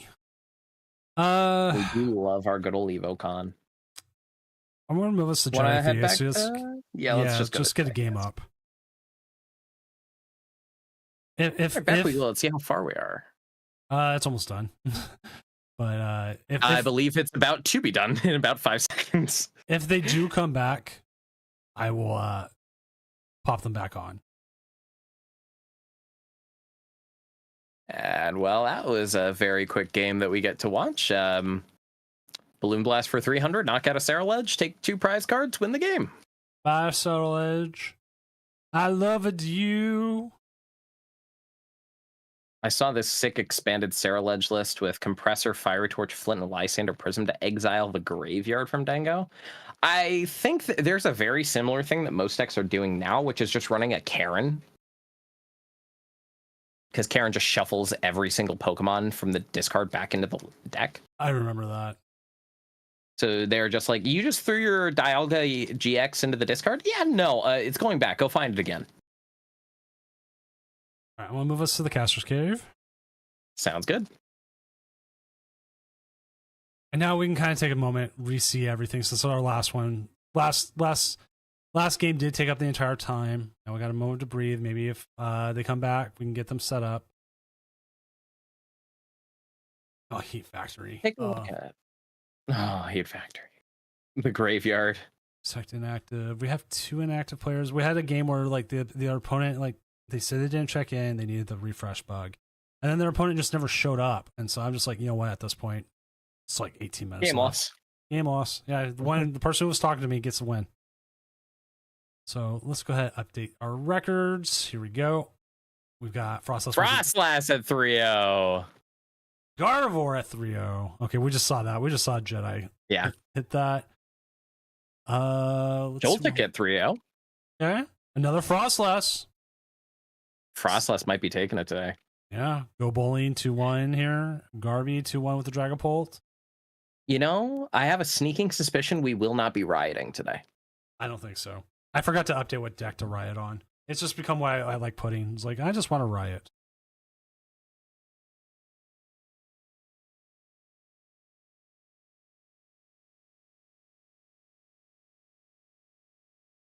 Let's see here. We got a Flareon 2-1. I think it's our only Flareon box in the tournament. Oh, I have one. That's I believe it's our only one. 2. Oh, we had 2. Flareon box is something I was considering. I even went out, bought the Flareons. Flareons are the most expensive part of the deck. Yeah, it was like it's like $30 on its own. I think I got mine like for like 27 at the end. Nice. So I saved a little bit. And I kept testing. I kept running into the same problem. I keep running with Terra box, but this one was even worse. I would get stuck with dead hands. Like I would be Iono'd and I wouldn't have a Terra type out because you have to evolve most of your Terra types, or you have to put the Eevee out, the Eevee GX. And I just wouldn't have a way to get out of that bad draw. And it sucked. And I kept at least with Terra box, I had more options as a base to get that going. Mm-hmm. And so it just kept feeling so bad. And I'm just like, you know what? I'm going to put this one down and I'm going to focus up on 2 other decks. That is completely fair. I personally have been flipping between, do I feel like thinking and playing either Dragapult or Gardevoir, or do I not feel like thinking and play Joltik? I would definitely say Joltik box is, if there's a deck that is do not think right now, is that. Like, some people would say, oh, that's Raging Bolt. No, Raging Bolt actually has some thinking behind it. Noctowl will go burr. It does go burr, but you still have to like watch your resources and everything else. Like, at least I learned that with Terra box. And Raging Bolt has kind of the same thing going for it. Joltik's like, let's just pull up a Joltik box list right here. Here we go. Here's one. Step 1, Joltik. What do you Joltik to? No. Step 1, get Miraidon. Maybe Latios. Yes. If you don't already have Step Joltik. 2. Put Electric Are they Tag. playing an evolution deck? Yes, you play Iron Hand. Step 3, Jolting Charge onto what you need. Step 4, Gust. One of your 5 gusts and win. Step 4, Gust. Step 5, Gust. Congratulations, you've taken all 6 prize cards. Playing against Dragapult, Crispin, onto your Clefairy. See, this one's actually playing a stadium. I've been playing a few on the ladder, and I've been playing Pokemon League headquarters. I put that down, and then they scoop. So many of my locals have been playing the Chen Pao from Surging Sparks in their Joltik box list, and I think the card is fake in Joltik box. Yeah. I don't see, like it. I would rather play a stadium than, even though there's no way to search it, I feel like it's just better. Because like you put down the Chin Pao, it becomes a target. Or you're just or it's space for something more useful out of this. Like everything else in the deck is useful. You use it once. It's like it was like when I was playing Lugia, and I had to play Pumpkaboo to take out Path to the Peaks. And there's so many times if I didn't have to put down Pumpkaboo, it would have been so much better. You just win the game, pretty much. Even then, like that was back in a time where it was like the best. Like Lugia didn't even really run counter stadiums because Mesagoza wasn't a thing. No, you ran the Pumpkaboo because that was it. Yeah, you could search the Pumpkaboo. Yeah. Then again, that was also the time where Lugia was the tier 0 deck in format. Yeah, I mean, I played the Lugia Flying Pikachu because I was playing Shadow Rider. Because I just wanted something a little different. I realized this, that this is again where I've been talking a lot about therapy because I've like fully gone to therapy for the first time in like 10, 15 years. One of the things is like, he was talking to me about it. He's like, my therapist is like, you're just doing it just to be different because part of it is you just want to express your creativity. But at the same time, do you just want to win? Like, kind of, yeah. And he's like, then play the best deck you can. Don't let yourself feel creative, especially if you don't not seeing the results from it. So he was like flat out, he's like, you can be creative in your job because that's what you do. You can take risk. You do all these things, right? And it pays off. I have 20 years experience in art and design. Mm-hmm. Cool. But he's like, in Pokemon, how often do you get to play? You know, like you're like, oh, I've been playing on and off again for 25 years, but that doesn't mean you're good at it. You're on and off. A whole bunch of other stuff. And I'm like, you know what? You're right. So that's why I've been like, Terrabox is like tier 2, tier 1.5. They're back in table 4. Oh, they're back in table 4? Hopefully that game's still going. Let's go check it out. 4. Let's find out. Actually, the quickest way to check, pairings. Anyway, continue your story. No, we're down to one game. But yeah, it's just play the best deck that you know you can and go from there. And one deck that I was kind of sad about not getting to try back before I really knew about Control as an archetype in Pokemon, because I played Control in Magic, but I didn't really realize Pokemon did. I wish I got to play Mewtwo V Union Control during its prime. That deck looks so fun. I remember seeing it. It was the list that Piper Lapine won in Toronto. We actually have a story concerning the tournaments here about it. We had a list of it go to time, and at that time we're still newly running tournaments, and any in-person tournaments I ran never had this problem because it went to time at Top Cut, and I had to choose a winner based off of it. Because someone did win game 1, and that's how it was supposed to go. I didn't know. I didn't really pay attention during like regionals and all that because also on top of it, it was like COVID era, and so I wasn't thinking about regionals or best of 3, and like in person, it never came up, ever. So I was like, oh god, and like this person like spent the whole time chewing me out after I finally I finally got the decision, all that, and they're like, you made the wrong decision. I was going to win this game, and I was going to win game 3. And I'm like, no, the official rules said this, and this is how we handle it. And so that it's the phrase that regulations are written in blood. Yeah, I know that phrase very well. That's how we found it out. And then the other thing we found out was because we had a pair of Snorlax stalls get stuck in an infinite loop. Yeah. There is, fun fact, there is actually a rule in the Pokemon Tournament Rules Handbook about infinite loops. And I have, in my 4 years as a judge, I've never had to use it, but I do know a judge who did. So what is the And actual it rule? was. Let me pull it up. Because the way I handled it with the players, and they even talked about it, they go higher seed wins, right? I'm like, yeah, and they're like, yeah, we'll just go with that. And they ended actually pretty quickly. They're like, they actually went to a game 2, gave the win to the higher seed, because the other guy could win by possibly a deck out. But he goes, if we get stuck in the infinite loop again, I'll just let the other guy win. They got stuck in the infinite loop. So here's again. how it works. On extremely rare occasions, competitors may encounter a situation in which it is impossible for a game to reach a natural conclusion without outside assistance. For example, when it is impossible for either player's tech to take any further prize cards. In these cases, the following process may be initiated by the head judge.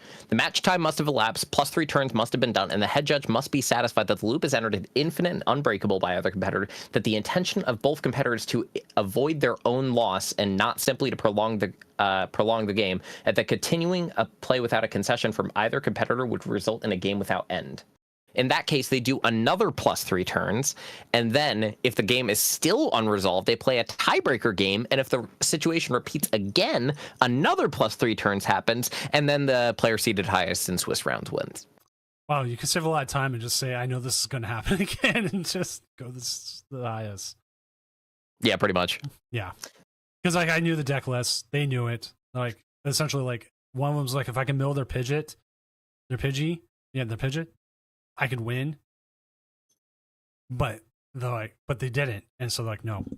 Whereas in the other time we had a pair of Snorlax controls hit each other, they both were heavy mill, and so it became a race to see who could mill the other one out. That was actually one of the funnest control matches I ever watched, because it went from like, oh, I'm trying to do this, to them like, okay, when do I hit Zerosix? Okay, I can hit Misfortune Sister. Misfortune, like, just everything they could to mill, just going as fast as there was one time where I was playing a Snorlax Mirror, and I took 6 prize cards. That must be EX. Yeah. EX. that was what they both had. And they were both like Chi-Yuing and everything. They're like, okay, we gotta keep going. And then someone won, and like they finished the whole Snorlax Mirror in like 15 minutes. The fastest. I was like, oh my god, this is so great. All right, next round is up. Let's do it. Find a round 4 game. We still have Jedi, but I would like to find someone else. Carl SoCal is on his own stream. I kind of want to see if we can get one of the Frostlass players up, or the Charizard. Patrick is cool. Oh, versus Ino. Oh, well, there we go. I will just straight up ask. You get both. Why not both? All right, let's find out, and then we'll try to find an extra backup game if we need to. Goal bowling dropped.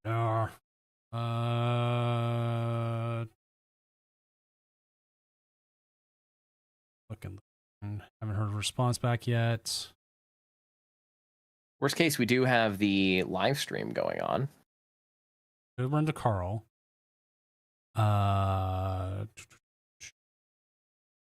Michael's usually good, but like I said, he's in a work thing. That's funny. So I can't. All right, Patrick says in a work thing at possibly like 9. Hey, some people have different things. Fair enough. I think Digital Logic can sometimes. Let me ask. We'll get Slowpoke. I mean, Slowking would be fun. I think they have in the past.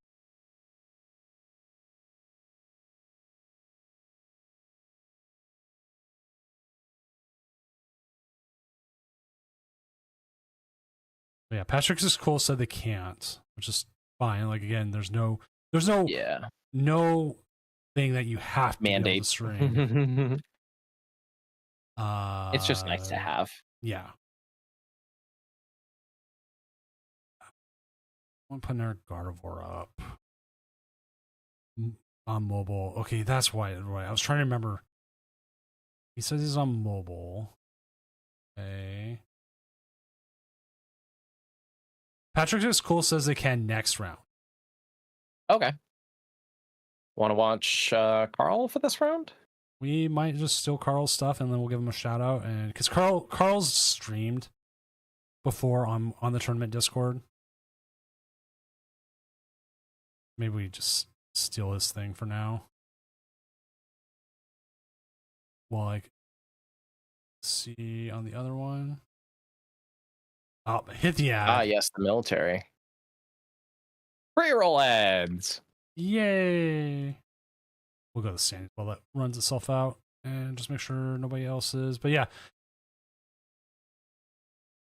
it's usually easier on Fridays because we have so many more players. It's like, okay, we hit here. But like, this is. I gotta find a way to get onto one of those Friday streams. They haven't been free recently, but now that I'm done with college, I should be.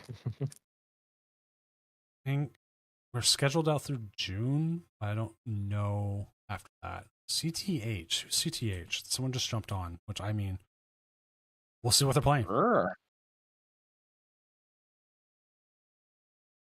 And we also have Digital Logic jumped on. Well, they said they're on mobile, so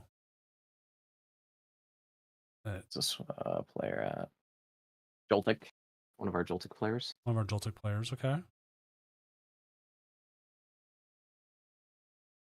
Oh, Chris the Hedgehog, I imagine. Oh, that makes sense. CTH, Chris the Hedgehog. Would be a mirror, it looks like. Actually, I kind of want to see the mirror. Oh, interesting card. Protective goggles. Oh. I think I know what that card is for. I think that's to counter Slitherwing. That would make sense. Well, here's the issue. I gotta see if their opponent's checked in. They have not.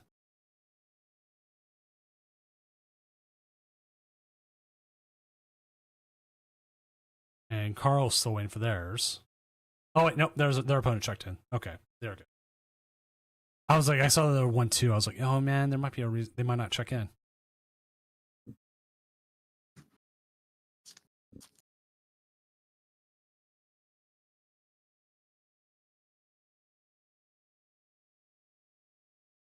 It's my character. Every time I see Hedgehog, Sonic, or anything, it's always my thought goes. So this is my original character, Donut Steel.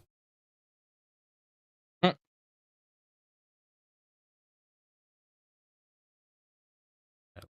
they are setting up. Mirror time.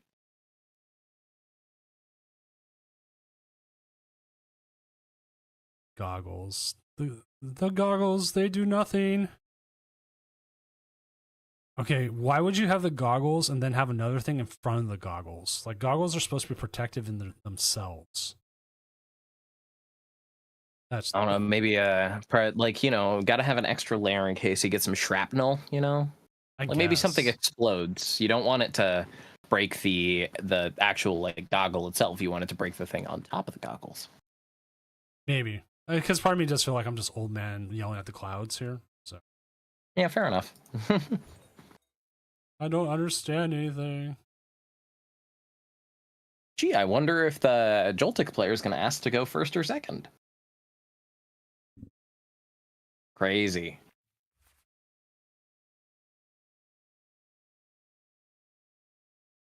You want to know what the nice thing is? These players never have to worry about getting donked because they know what their opponent's playing. Yes. You see a poison package? All right, I'm going to bench 2 Pokemon. Otherwise, I think I'm okay. Gravity Mountain in Chris the Hedgehog's list. I'm going to look to see if their opponent is playing anything fun and interesting. Gravity Mountain in the opponent's list, and the Curin as well. And Hawlucha. Interesting.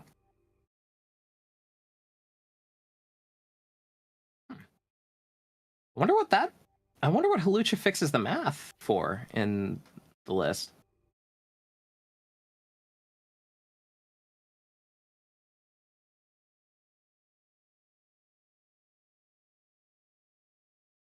Looks like CTH here is going to need to find a way to thin down the hand because as of right now, they don't have any energy. And one thing about Joltik, you kind of need an energy in order to Jolting Charge. I'm going to see the Miraidon come down, surprising nobody. We can thin this hand down a little bit, I think.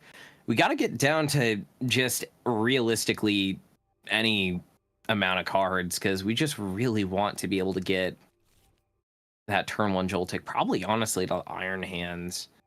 We can thin it down, I think, to 3 cards. Actually, no, we can go down to 0. We can absolutely go down to 0. I think that's what we're going to see.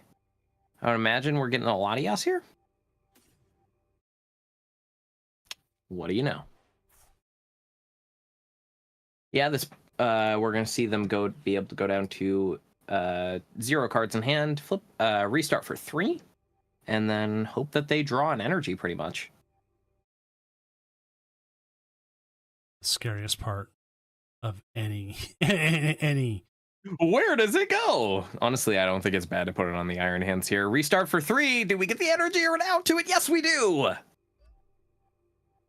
Not only that, we also get a Pokegear as well. Not going to use the Iono or the Pokegear. I don't know. Maybe you want to see some more cards there. Get a boss's orders for next turn. Or even if you could get a Crispin off. Get your Pika set up a little bit. I don't know. It's just me. I'm just a caster. That's all I am. That's why I always say it. Like, I'm just a caster. I have nothing here. I have no idea. We'll see. Ah, I see. Hawlucha does in fact break Pikachu. See, saving boss for gear after thinning is correct, but honestly, I don't see a way that we take 2 prize cards. Yeah, I don't see a reason why we're going for Pika here.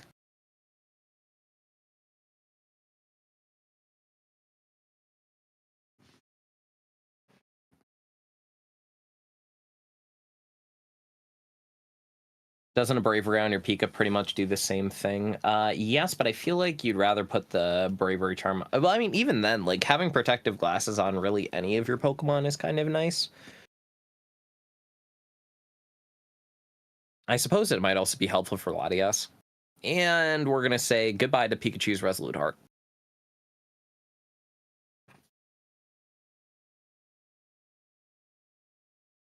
Reminds me, I need to look through my... I need to remember if I can find my Hawlucha. Oh, wait, there it is. It was here the whole time. Need it for your pult list, I presume? Yeah, I've got all my like playables here on the desk of both decks. And I'm like, oh man, did I put the Hawlucha in or not? And I just grabbed the pult playables that aren't intermixed.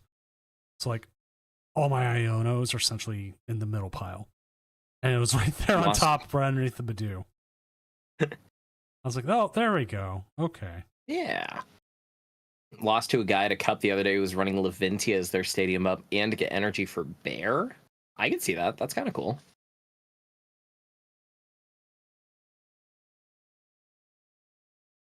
I just wish I could get an illustrated rare Munkidora. I know. They're expensive.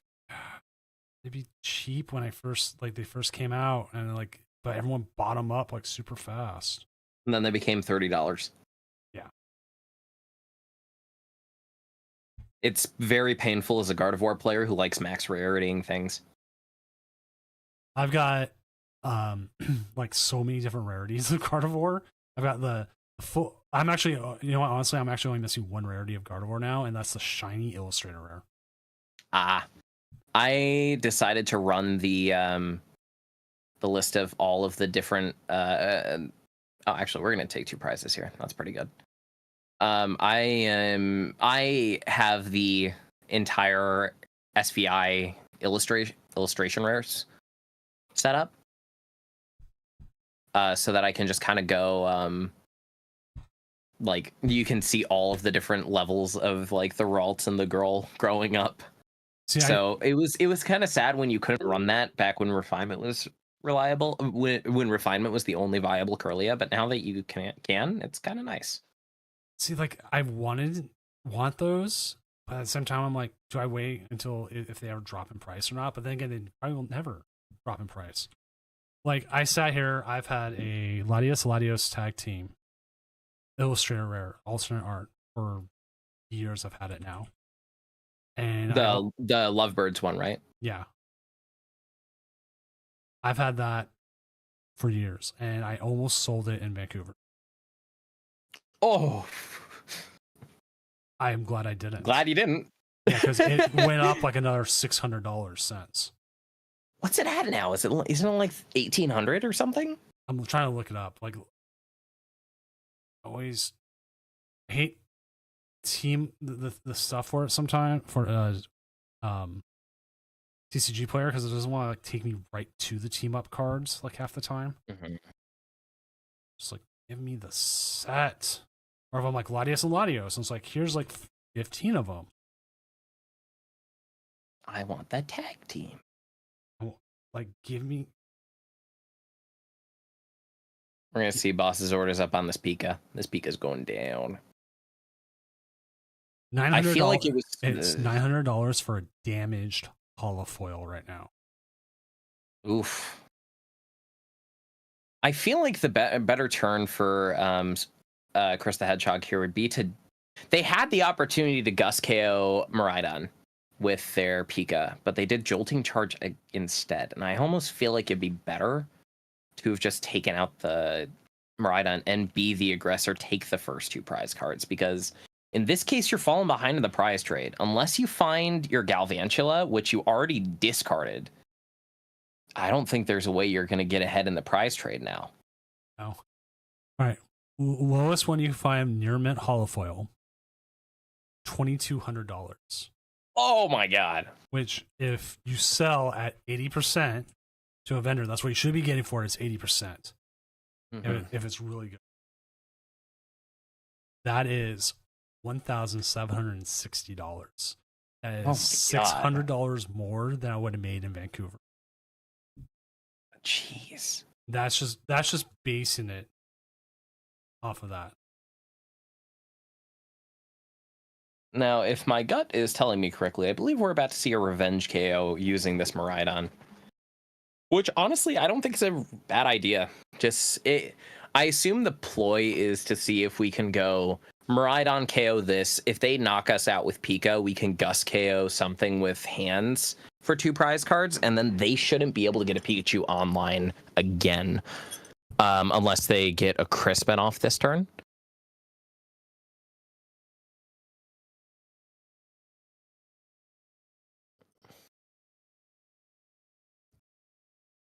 Curious to see what Suno is going to do here.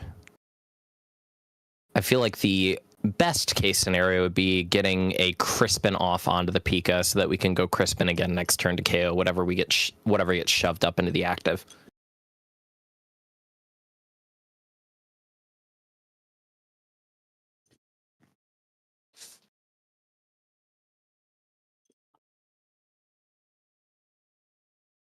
Are we going to see the Crispin come out?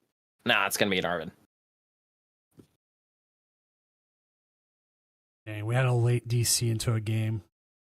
Like, a lot of prizes traded, and then there's the DC. I was like, oh. That's the worst. Yeah, I always hate breaking. That is the worst news I have to break to anybody.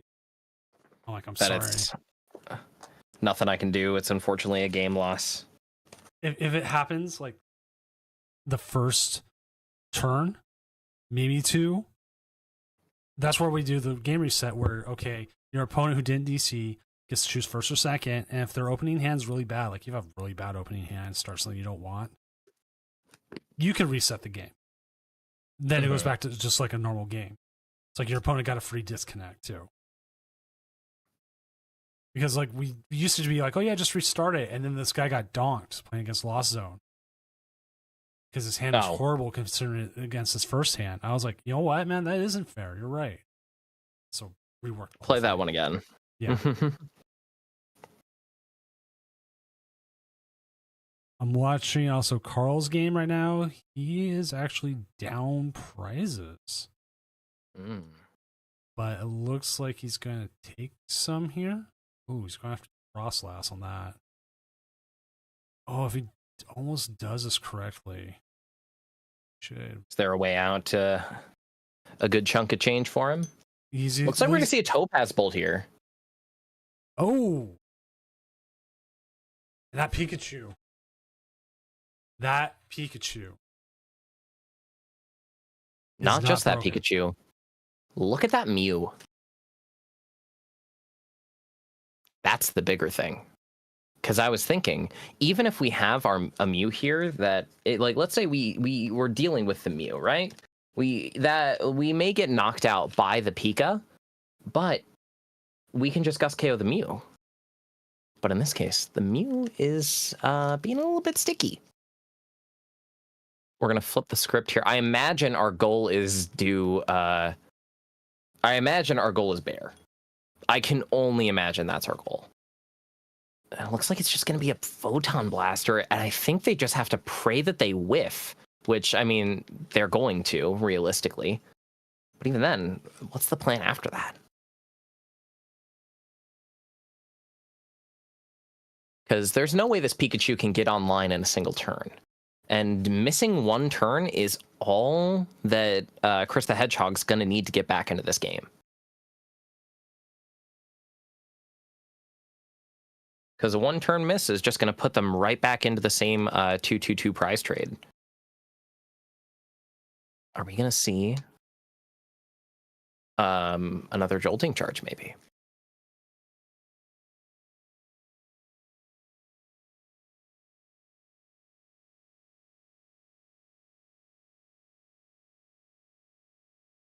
Well, now that I've gone back, the other player said they did not disconnect, and their opponent conceded. Huh. So now I need a victory screenshot from either player or video showing what's happening. Otherwise, what we do here is now we have conflicting things, and if nobody has results. Double game loss? I wish. Tie. I could do double game loss.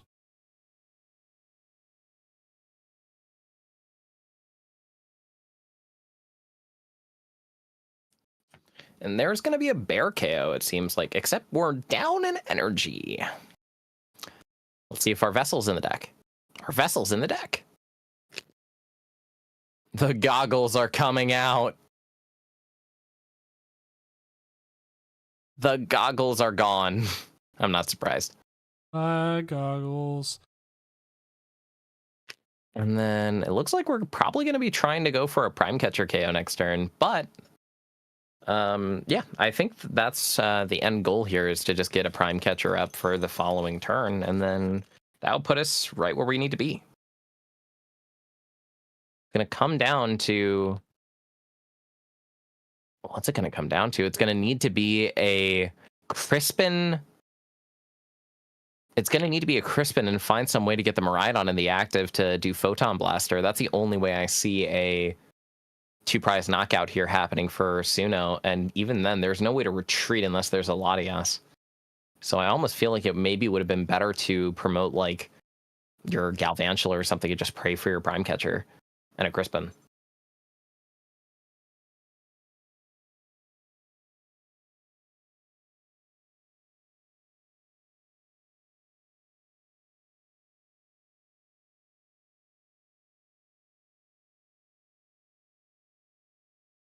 There's the Crispin. It's still not going to be enough, though.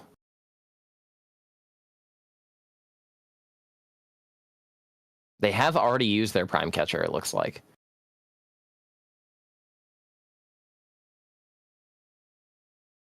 So are we just going to try and see like a Blood Moon and then pray they whiff for a turn? Because if they whiff, important thing to note, I believe, I can't remember. Let me look at Blood Moon's thing, because I can't remember if it says this Pokemon can't use Blood Moon next turn or if it just can't attack. It can't attack. So it's going to be they're going to pray that Chris the Hedgehog whiffs, and then that they're able to get a Blood Moon KO as a follow-up. Thank you for being able to carry right now. Oh yeah, you're all good. Tuesdays I run solo because it's just so little games, but sometimes you get something like this comes through. And there's the Prime Catcher. So that's going to be game for Chris the Hedgehog. Just got to the Iron Hands here, retreat back into that Blood Moon Ursaluna, and it's going to be Blood Moon for 2 prize cards, and that'll be the game. Wow, Blood Moon coming up big. Big Bear. And Blood Moon's going to do it. Sending us off now into, or sending Chris the Hedgehog now up to 3-0. All right, let's go ahead and move ourselves.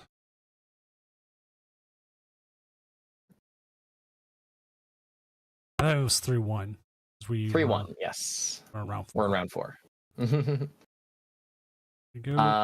I should have the updated standings now. 4-0, Charizard, Pidgeot, and Gardevoir. Interesting to see. There's a few others that could go 4-0 here. Patrick looks like, unfortunately, lost their match. But looks like we do have quite a few players still at 3-0. I believe, I can't remember. It is going to be clean, yes? So it's in... One player will go 6-0. Because we've got, the 64 is to the power of 6. Yeah. I mean, because sometimes when people are winning and dropping, that causes some issues. Like the 2-0 drop can cause issues. Yeah. But it should be clean. In theory. All theoretical. Yeah, so it looks like our most successful decks today have been, let me see what our win percentage is looking like. Bayonet sitting at the top with a 100% win percentage. Because they went 2 and drop. What a liar. Frostlass Monkey Dory, though. Frostlass Monkey Dory holding strong. We do have the CLS here going 3-0, and we're still waiting. And Danny is another one. Actually, I thought we had... Let me update the standings. I thought we had all but 2 matches done, and one of them's the one in dispute. There it goes. Okay, so I think Danny is the last match. It does look that way. It's up against a Joltik box. I feel like it would almost be a good matchup for Joltik box. It feels like you can just go 2-2-2 because there's not really a lot of... I mean, I guess Iron, like most of your Pokemon have abilities, but even then, I don't think you're really getting that much damage off as the Frostlass player.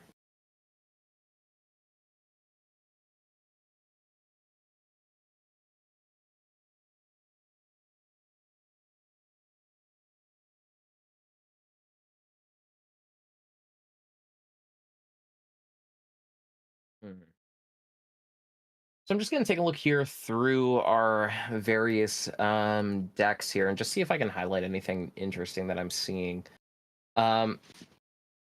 Interesting thing to note, that Hydreigon is gone. There is not a single Hydreigon still in the tournament. They have all dropped. I believe that was the deck that won the last Tournament of Doom, right? Hydreigon? Hydreigon, yes. Sorry. We had what came up. The issue that happened was the player who reported their opponent disconnected had actually disconnected themselves.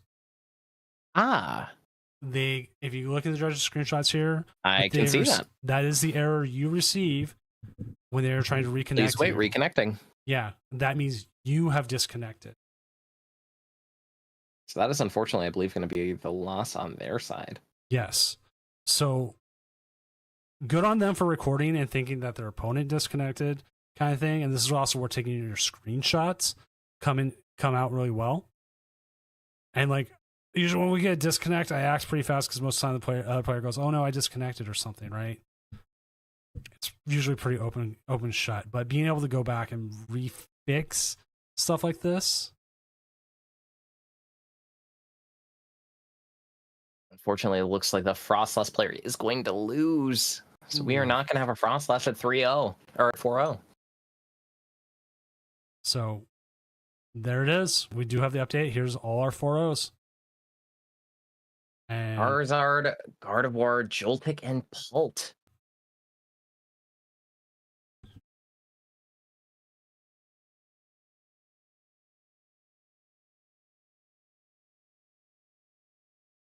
Is that all of our matches complete? Yeah, I'm just making sure this last contested match knows what's up.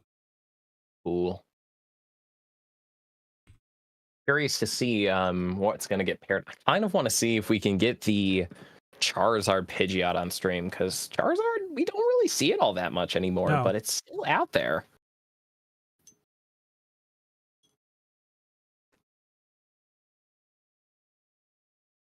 All right, I'm just making sure they know. Again, if you get that message, that means you've disconnected, not your opponent. If your opponent stops making plays, that means your opponent disconnected, not you. So round 5 is up, and we'll go ahead and find ourselves a matchup. Let's see what we got. All right. Looks like it's going to be Joltik versus Charizard. I kind of want to see if we can get that one streamed. That was... We do Cable possibly... 2. Ino versus Silver Retriever. Yeah, Silver, if they can stream. Worst case, we always have the good old Gardevoir versus Dragapult matchup. We actually can have both perspectives of that. And then Patrick is cool, so they could be up against Miltank Daddy. Okay, actually, that might be fun if we can't get I know the other player can't. That's why. So I'm just asking if Silver if they can. If not, Patrick. Awesome. Which Patrick is already streaming, so we can always jump down to them. Absolutely.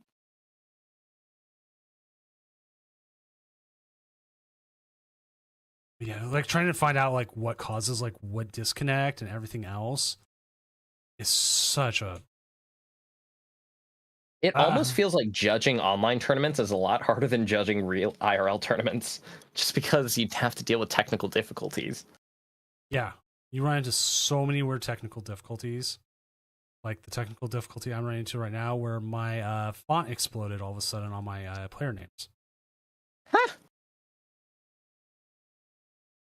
Yeah, I mean, like, I'm working on editing together a day in the life of a Pokemon professor video for my YouTube channel, where I go through judging and organizing an entire League Cup. And honestly, it's like in my 4 years of judging Pokemon events, it's like it feels like the judging for online is always harder, despite the fact that like you don't ever have to worry about like issuing double prize penalties or stuff like that. There's like always so much like difficulty with regards to like cheating, because like you have players maybe stream sniping, you've got players slow playing with very difficult, it's very hard to prove.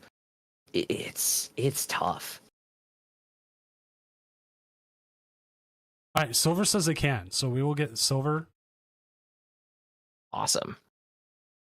And like, you know what? It's fine. This breaks now, if anything, because I'm replacing the overlay for not this week's, but next week's. So next Friday, yeah, because this Friday's Portland. Yeah, so the next one. So once Destined Rivals is new overlay, I'm breaking it all anyways. So let's go ahead and go down to the table. And there they Here go. we are. And once they start sharing, we'll get it going. Very excited to see this matchup. I mean, honestly, it's like I'm just excited to see kind of how Charizard plays it in general.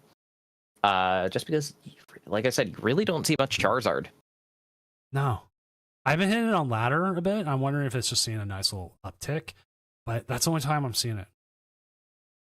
I've definitely seen some players who are... I have some friends personally who are very Charizard-pilled, if you will. But even then, it's like they haven't really been playing Charizard all that much. I was just waiting for them to share their screen, and once they do, we will get going.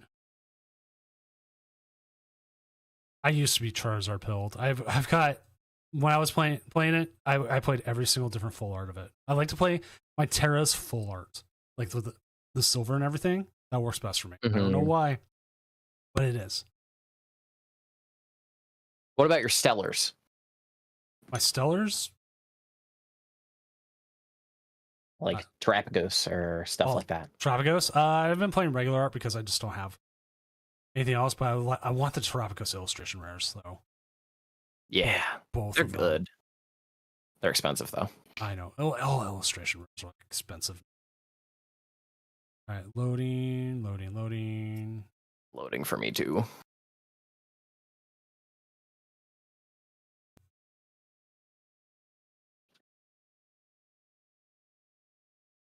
Failed to start.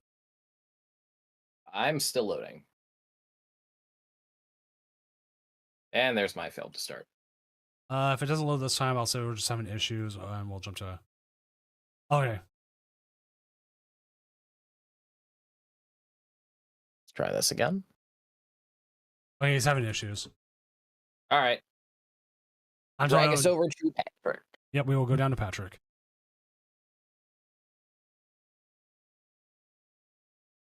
I told them just don't worry about it. If you can't, just don't.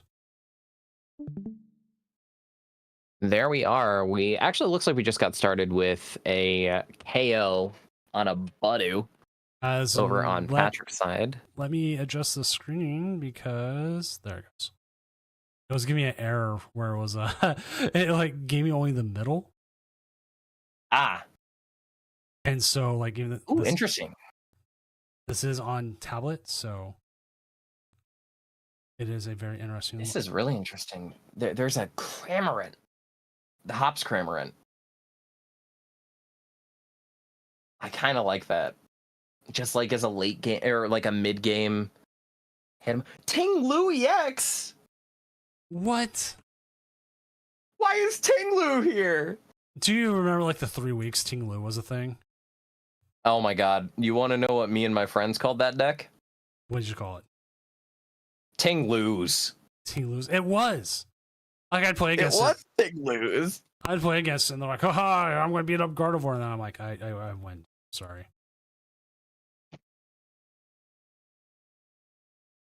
You're going to put more damage on my Gardevoir? Sure. I don't care.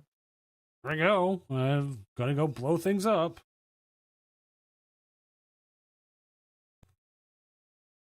Now, me personally, I feel like the most dangerous card in this in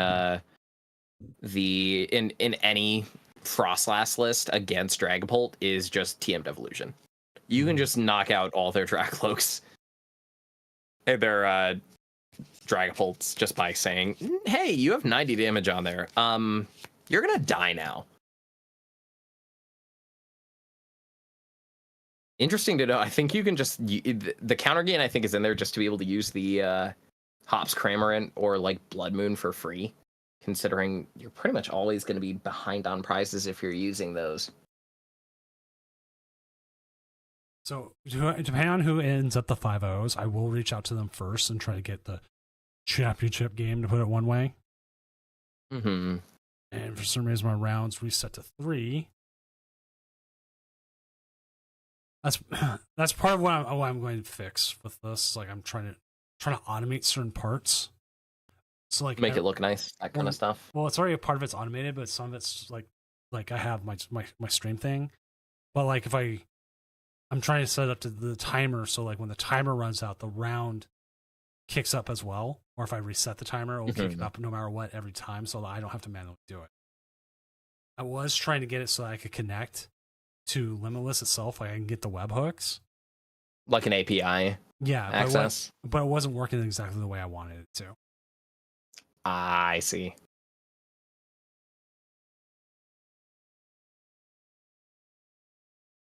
And there's a Phantom Dive. No more Snorunt for Patrick here, but the Cramorant is online. I'm curious to see what's going to happen with it. You can activate it with counter gain. You can get like some nice little damage in there. Interesting to know that would be enough for a Devo.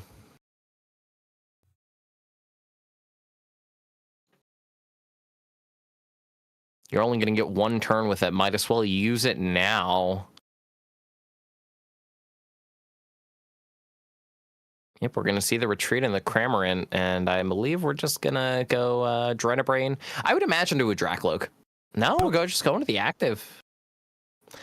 I would think going to the Dracloak is better just because it gives you the opportunity to just Devo a Dracloak a little bit easier, considering, you know, you need 70 damage on those if you're going to do a Devo play. This is feeling That's going to make it even harder. This feels really bad for the Monkey Dory. Because, like... Oh, yeah. Oh. Oh, and the Neo upper energy. I love the Neo upper energy, to be honest. It's funny. Yeah, I mean, like, even now, if you manage to get another Monkey Dory, yeah, you can take 2 prize cards if you get a... Bear. Oh, Bear? Yeah, I mean, Bear might help you here. Don't really have a way to do anything with it on the second time around.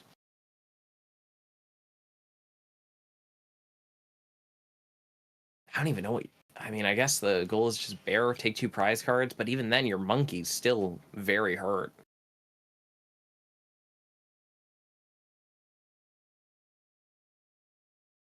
Got to move that energy off the Monkey. Yeah. Otherwise, Monkey's gone. I think it might be better to go on the pull, in all honesty. I thought because so. if you get... Go ahead. I was to say, if you get Devo. Yeah. Like, you can easily set that 90 damage up, considering there are going to be 6 damage counters placed. It is not optional. You have to place it. So if you're able to get Devo off, you can just take out the final Dragapult in play and make it so your opponent can't really do anything. But unfortunately now, I don't think there's much of an option. Especially now that a second Dragapult's coming into play. I think it is now pretty much the writing on the wall. I'm going to get the 200 here. 90 onto the Monkey Dory. If you don't get something like Turo here, that is not Turo. That's going to be it. There's not enough. You do not have a way of getting this Bear out of the active. I unfortunately think it may be just game. Mm-hmm. Yeah, I think they know. They're just playing out their hand. Here you go. Have a Clefairy. Or Cleffa, I'm sorry. Did you see, like, Pichu hasn't been printed since, like, 2010? When I know, yeah. just not even wanting to place the damage counters here. Jet Headbutt, call it good. That'll just do it. Let's see. We can jump to Jet Atheist is actually is... What are they up against? They're up against Carl, which we can check in on that game real quick. That one is actually a movie. Why not? Let's go ahead and jump up there.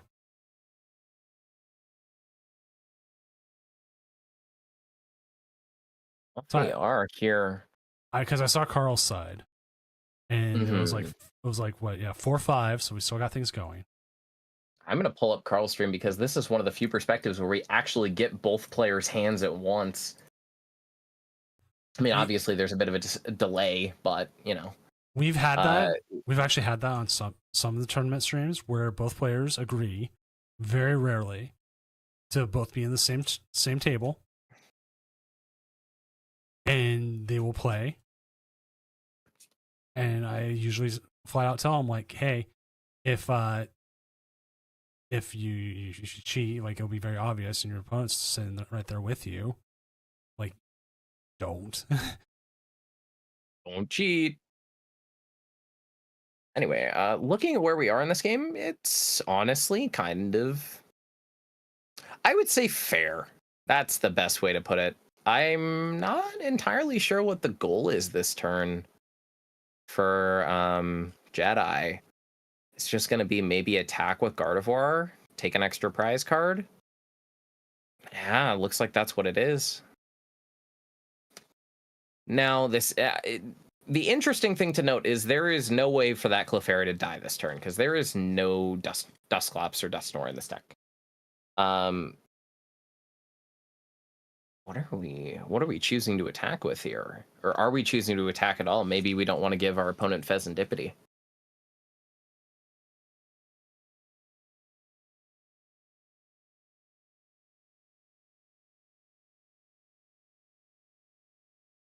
My overlay heard I'm taking it out to pasture, so it's been like wanting to break in every single way it possibly can. Just being the most difficult possible. Yeah. It's just like, yeah, I'm gonna set this to center alignment, but it's supposed to be on left, but I'm not gonna fix myself. I'm like, it's fine. Just keep loading the shells. Just be that way. Yeah, I'm curious to see if Jedi is gonna look to even attack here at all. Maybe they might even just go into the Cleffa. Because I don't know if it's worth giving your opponent Fez, especially when you're already at a prize advantage and they have no way to knock out anything of true importance next turn, besides maybe your monkey. But even then, I don't think that's worth it for them either. The other problem they run into is you do have the Clefairy waiting on the bench. And unless they play Tool Jammer, that Clefairy... Hey, I think that thing rotated too. Or... yeah, not Tool Jammer, Jamming Tower. I mean, we all call it Tool Jammer. Like, it's the only thing we have against tools right now. Yeah. Even though I don't think a Dragapult list would willingly play Jamming Tower in this format. I've seen it rarely. There is, who was it in Australia that did? There's a version of Dragapult out there. I've seen a couple people play it where you're playing heavy supporters and not as many items. So you're playing Brox, you're playing Jock, you're playing Brox and Jock.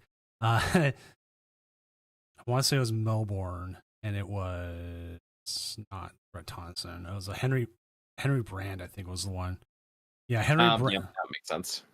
Henry Brands, which runs Jamming Tower and Pokemon League. Okay, actually, Henry Brands is close, really close to what I'm playing. I've been playing. League HQ is good. Yeah, he also plays a one line of Duskull Dusclops.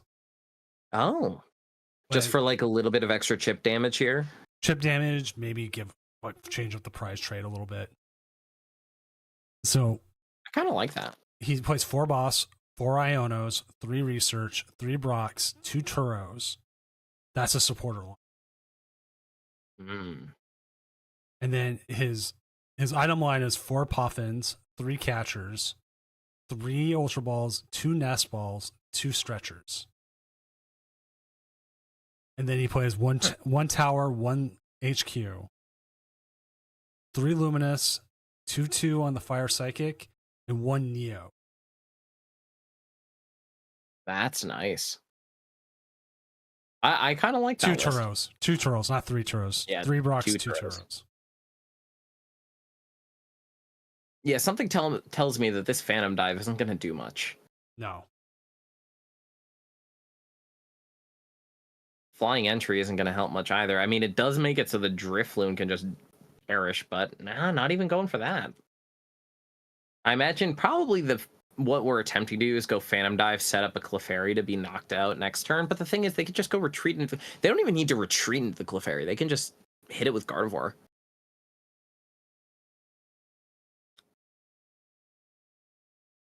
All that Phantom Dive for 1 prize card. Your opponent's going to be at 1 prize card next turn. I don't think that was worth it. Unless they're sending like an Iono or something next turn, but they also still need energy. Yeah, I mean, do they run does this list run a Neo? Or is this list a stamp build? That's a stamp build. Yeah, no, they're not even going to be able to get a Phantom Dive off next turn unless they don't run a Crispin, do they? No, I did not see a Crispin. Or no, actually, they might. I'm sorry, that was my apologies. No. There is no Crispin. Yeah, there's not going to be a way to get an attack off next turn, or not. Well, you could attack, but there's not going to be a Phantom Dive next turn. Yeah, I don't see a way out of this for Carl. Bear. Then get the bear. Like Iono Bear would be pretty. Iono Bear, knockout, Guardy.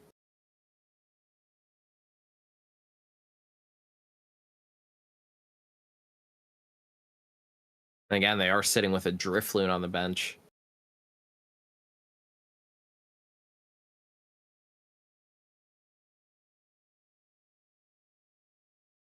I genuinely don't see a problem with just swinging with Guardy here either.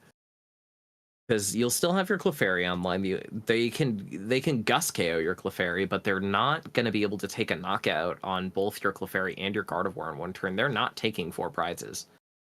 Because you're not leaving them with any with Monkey Dory. It may just be best to just hit Miracle Force and take the KO.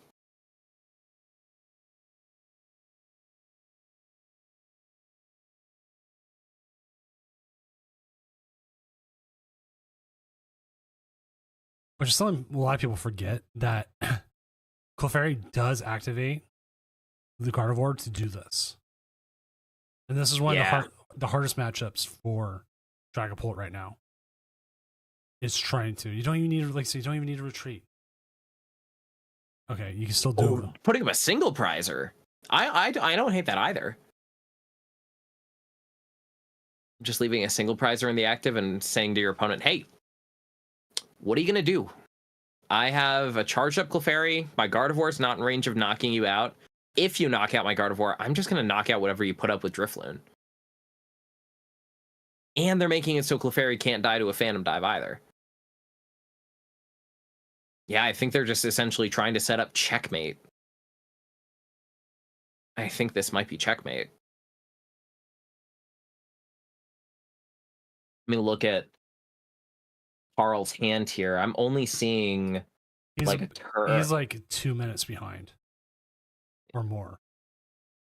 Well, I'm looking at the turn for his hand from when he just took his prize card. He's at his 9-card hand on Jedi's turn. It looks like it's 2 Brock Scouting, 2 Arvent, a Boss, an EXP share, which he pulled off the prize card, so he couldn't do anything.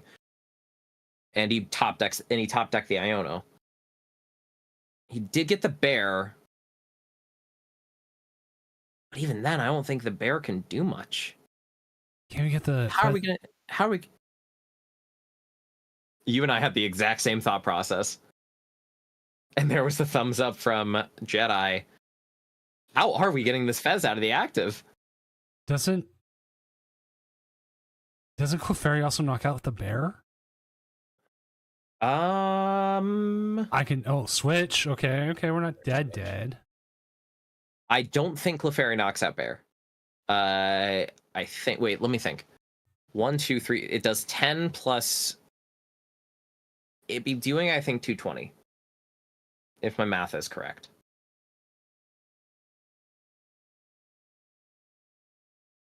Oh, wow. So they're out. The person we asked to stream first, Silver, their computer crapped out and they missed their first turn because of it. Oh. I did not mean that to happen. Oof. If you run into issues, my first thing is with the streaming is just kill the stream play. Yeah. Oh, but they got it. They can double monkey and KO this.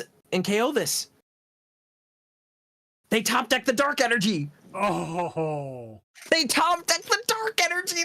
The Iono is fake. Iono's a lie. Get those Magnemites out of here. And that's going to be it. Jedi's going to punch his ticket into the quote-unquote finals of this tournament. So as it is, we're just going to sit here then. There's no... Yeah, pretty much. There's no reason to move.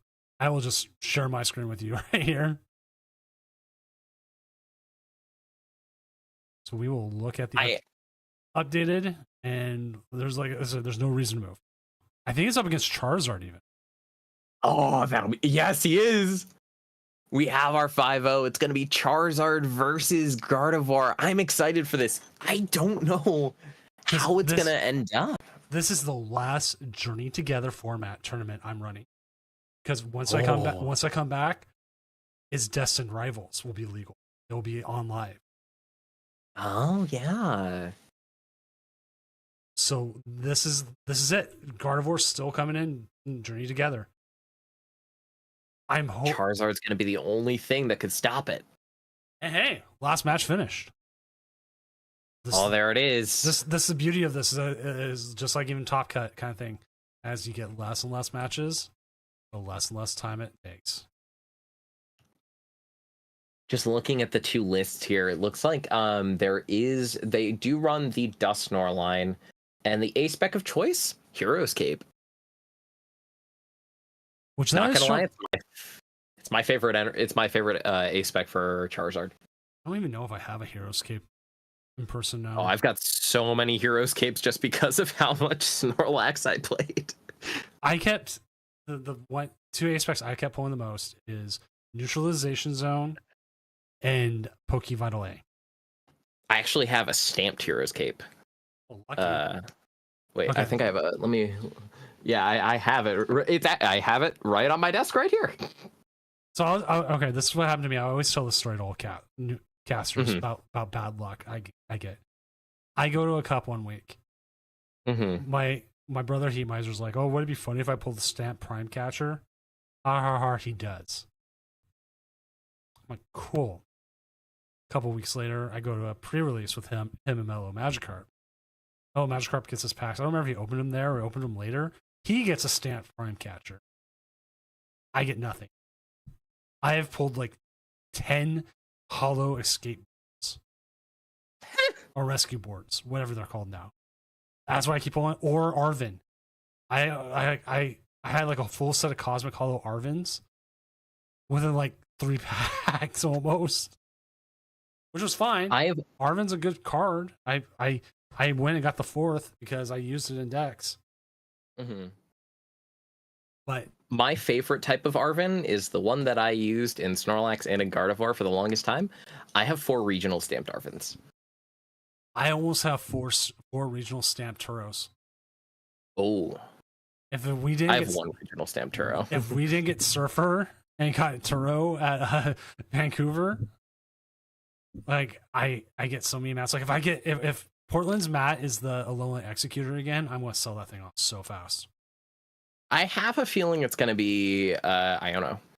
I think it might be Iono, which then I'm like, I don't know, because like I made a better like ends mat than they did. I want to be like, my mat is better than yours, but the Journey Together is okay. I do like the new font for this. I like the most recent champion mat that I have is the Dragapult champion mat. See, I missed on that one. I took second. I've taken second in so many cups since we've gone back to in-person play. Oh my god, I know that feeling. Except I bubbled at a top cut. I feel like I'm cursed. Or like and like the worst thing is the one time I could have won, I should have won, is I even go back and I know how I misplayed it. Hurts so much. I'm like, oh my god. If I had just done this play the way I knew to, I would have won. Oh, I think we're getting going. All right, let's get this game going. Time for the finals here in the Challenge of Doom. How many points do I even have? I'm checking that now. I'm like, how many points do I have? I think I'm like 108 or something like that. I'm not making worlds. I know that. I know I'm not making worlds. I just want to make Ace Trainer if I can. 94 for this year. I just want to get to the 200 just for Ace Trainer, which means I have to be able to get to a cup before I have to be able to compete in a cup before the end of this year and win it. And then get at least top 512 at NAIC, because that's the last event I'm going to, or I just have to get 100 points at NAIC, aka make day 2. And we're starting Ralts versus Duskull. Gardevoir going first. No Budu in the opposing list. I believe. Let me double check. I have both of the lists up and here. Oh no, ad timing's bad. I'm gonna just let the ad run now. I hate doing this to you, but if you're subscribed, you'll still hear us. Yeah, but running the ad now. That way, at least I would rather miss the start of the game than miss the end of the game. I agree. So looking at Ino's list here, the only like turn 2 attack realistically they'd want to get off would be Cleffa, which I wouldn't be surprised if we saw. But especially with Gardevoir going just draw pass, it almost seems like it's Gonna be slightly different. I imagine what Jedi is gonna look to do is go for a Badu next turn. Just to stop a rare candy kind of play. And it looks like you'll be able to get there. It's gonna kind of hurt a little bit. If you can't, and there's a TM evolution. That's just gonna eliminate what I just said, pretty much. Mm-hmm.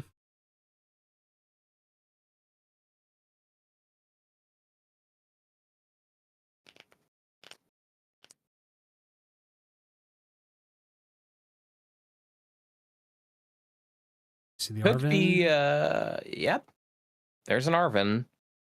I imagine. I mean, I don't hate Itchy Pollen here. I also don't hate Grasping Draw either.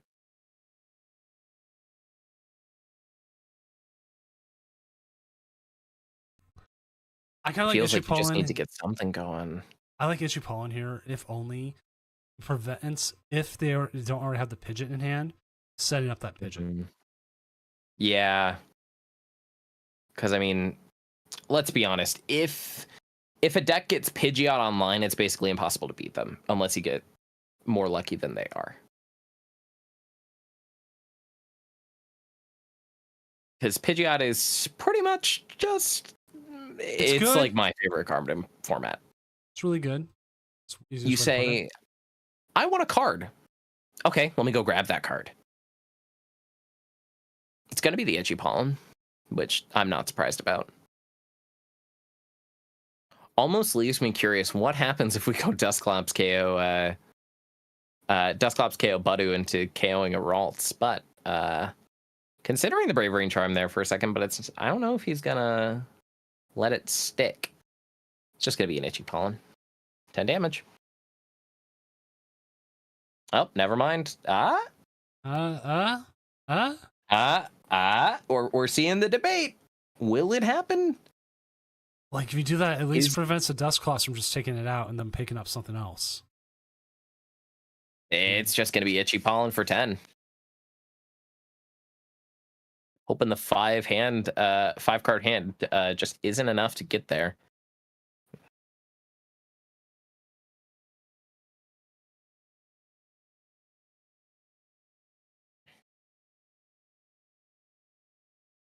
Oh, just the draw pass.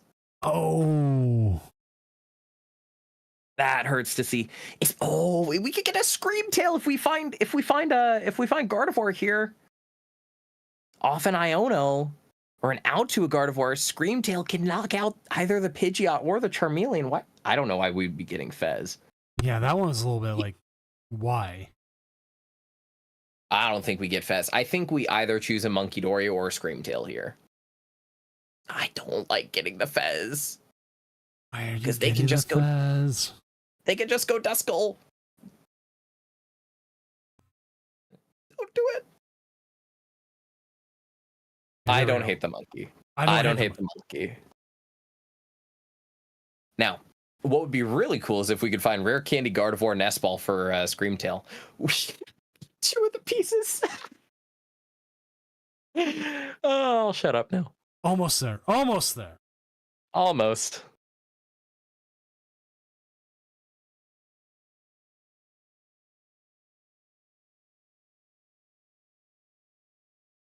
I think we're probably just going to see another Itchy Pollen. I don't get the Fez. I don't get it. We don't have a reason to get it. If you're going to get something, get the Screamtail. The Fez is just a liability, especially with that Duskull in the active, and it's... At least put the Bravery Charm on it. No, not even Charm on it. I want to know why.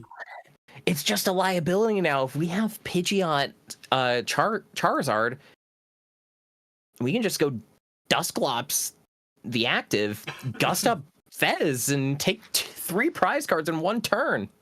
Never mind.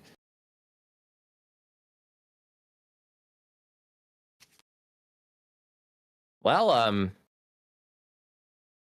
heard you needed some Gardevoirs. Yeah, but now, do you want to research that away? Hey, there's Artisan.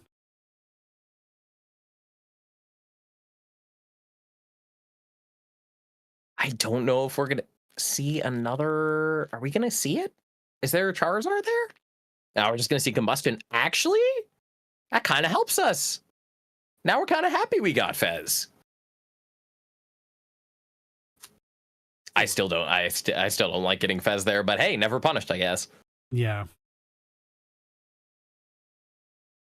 Now, my question for you here: if you're in a position where you can take out either the Pidgeotto or the Charmeleon, what is going to be your hit?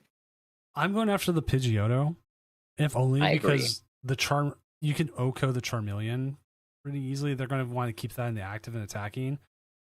That is not good. That's a hell of a hand to either research or Iona away. I feel like you have to use Iona. You can't afford to get rid of 2 Bravery Charms here. Even then, it also still hurts to Iona knowing your opponent's kind of bricking. You're kind of just hoping that you pull a Rare Candy and an Ultra Ball, and it's just not there. Gonna go double Curlia. Even then, you can't really do much with it. We're just putting the Screamtail into the active and saying, go for it. I mean, you have to. I mean, worst case scenario, your Gardevoirs are at the bottom of the deck, but you do know you can get them shuffled up with Artisan, and the Pidgeot comes down.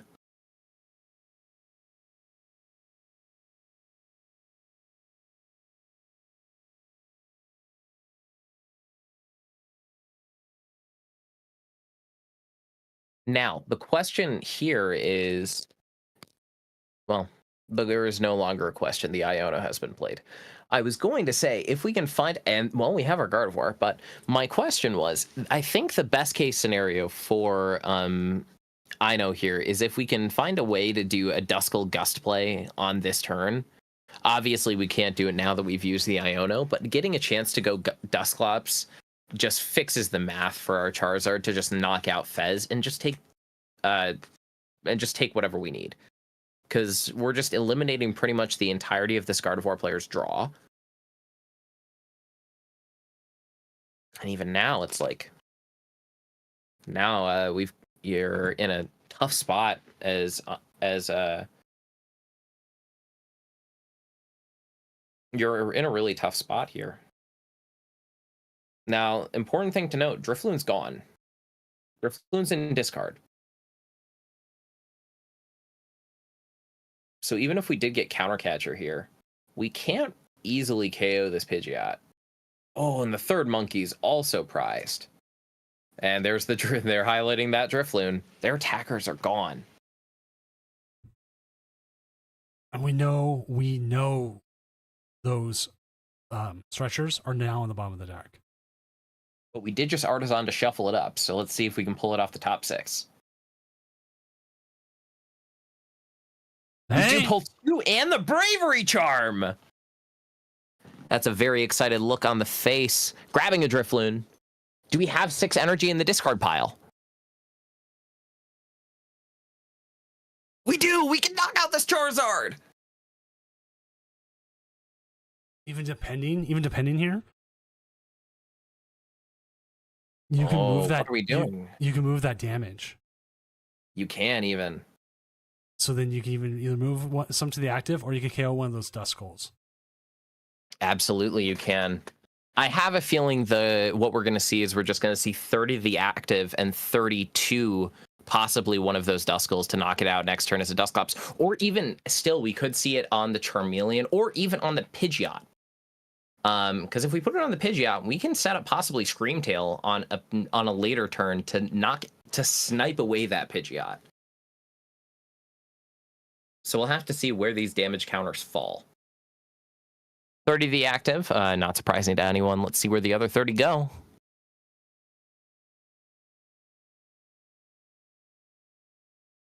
There it is. I think Jedi has just solidified their spot back in this game.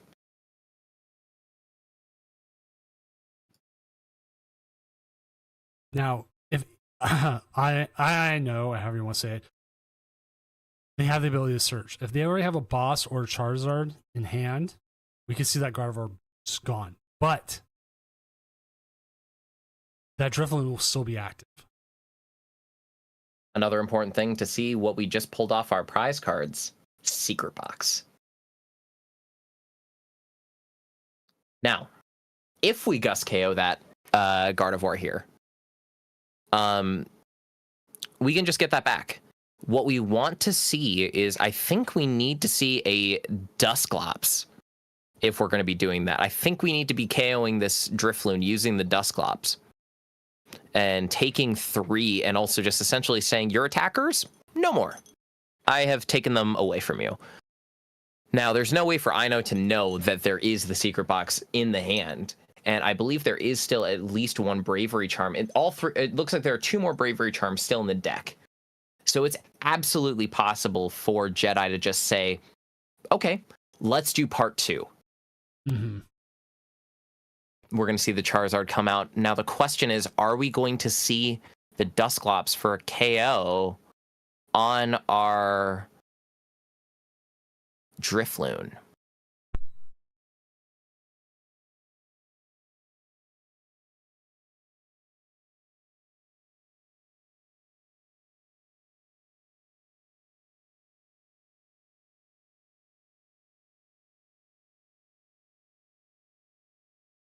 I was An wondering, Infernal Rain coming down.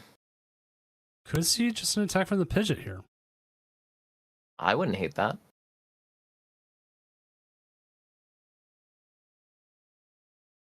Quick searching away.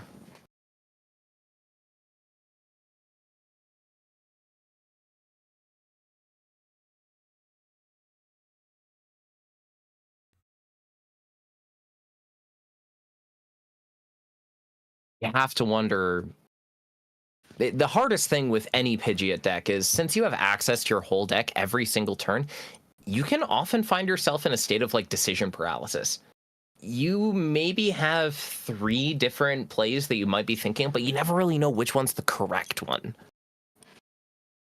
Let's see what they grabbed. The Iono. I don't know. Okay. I don't hate that either. No. Blustery Wind gonna take out this Drifloon, and I imagine discarding the Stadium, saying you can't use that to shuffle away, to shuffle everything back now. Now, one of the interesting things we do see here, they can knock out the Duskull. They could possibly get back the Drifloon. They could take a 3-price turn here and make it so that other Duskull just doesn't work. Yeah, that is a very important thing. And there's the Bravery Charm. They've got the Stretcher. They've got the Charm. They've got the energy in the discard. They can absolutely do this turn. Do they see the line? I think that's what they're going for. Plus, getting rid of Pidgeot EX makes it so that there's just no more search in the deck. There's no more easy search for a Gust. And even then, if you have them down, if you're down to 1 prize, that other Duskull becomes absolutely worthless. And it's just a liability sitting on the bench for a Screamtail. I think they see the same play we're talking about, Doom. Honestly, here's my thought process. What if we knock out the Duskull with 20 HP remaining? Because then that's only 1 Monkey Dory target away. Even if they do knock out a monkey, we still have access to our knockout here. I'm not against that. We're gonna see the Ultra Ball thinning the deck, grabbing research, just making it so that we have everything we need next turn. And the secret box is there too. I think the writing is on the wall for this turn. We're going to see a 3-prize turn say no more Duskull. Can they sequence it out? It seems like they noticed.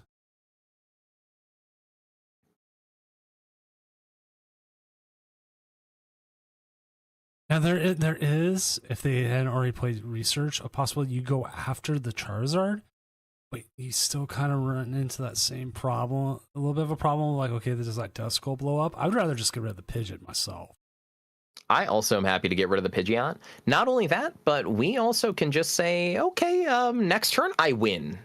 If you could, because I think what we might be seeing here from Jedi is just making a checkmate scenario. Just essentially stating, okay, I'm going to leave your Duskull at 10 HP. Even if you evolve it into a Dusclops, it's still going down to a double Monkey Dory next turn. And if you don't take care of this Drifloon now, I'm going to take care of your Charizard. All right, this is unless they play Jamming Tower, this is 100% a checkmate.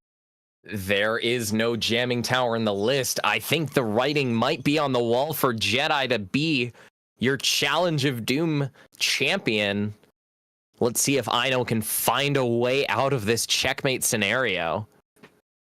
Like, what do you even do here? Like, you'd have to, if you evolve, it would need to go to Dusknoir. Yeah, you'd have to candy Dusknoir here. That's the only way. And with your Pidgeot gone, well, there's an Arven. If they grab a rare candy, that's going to be their out.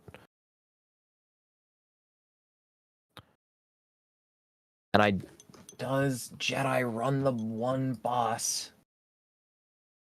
Let me see. They do not run the one boss. Countercatcher. We might be going after Fez, but I don't even think that's the right option. There's a rare candy. There's the Dusknoir. We might be trying to get rid of a Monkey Dory. That's just going to be Burning Darkness on this Drifloon. I think what they might be doing... If we can find a Scream... Wait! If we can find a Screamtail, it's done! And we have a secret box in our hand. I think this is still checkmate. All we need is a Night Stretcher, and we don't even need it. We don't even need the Bravery Charm. We just need... It's not in there. The Night Stretcher's there! They just need a secret box and they win the game!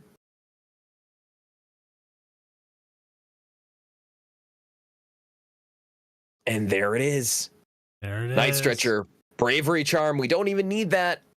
Don't even need the supporter. We're just going to see a Night Stretcher, checking to make sure Screamtail is there, and it is. And with that, it's going to be Jedi Theus taking it. Sure, if you want to. Either way works. You can still get the damage done with the Drifloon. You do have your Bravery Charm. But no, Jedi Theus is just going to take the easier way to do it and is going to win your final match here in the Challenge of Doom. 6-0. Which this is 100% the last match. Everyone else is done. This is it. All we're doing is just doing a quick retreat into the Screamtail. Psychic Embrace only needs 3. How much damage are we going to put on the Screamtail, though? That's the real question. Enough.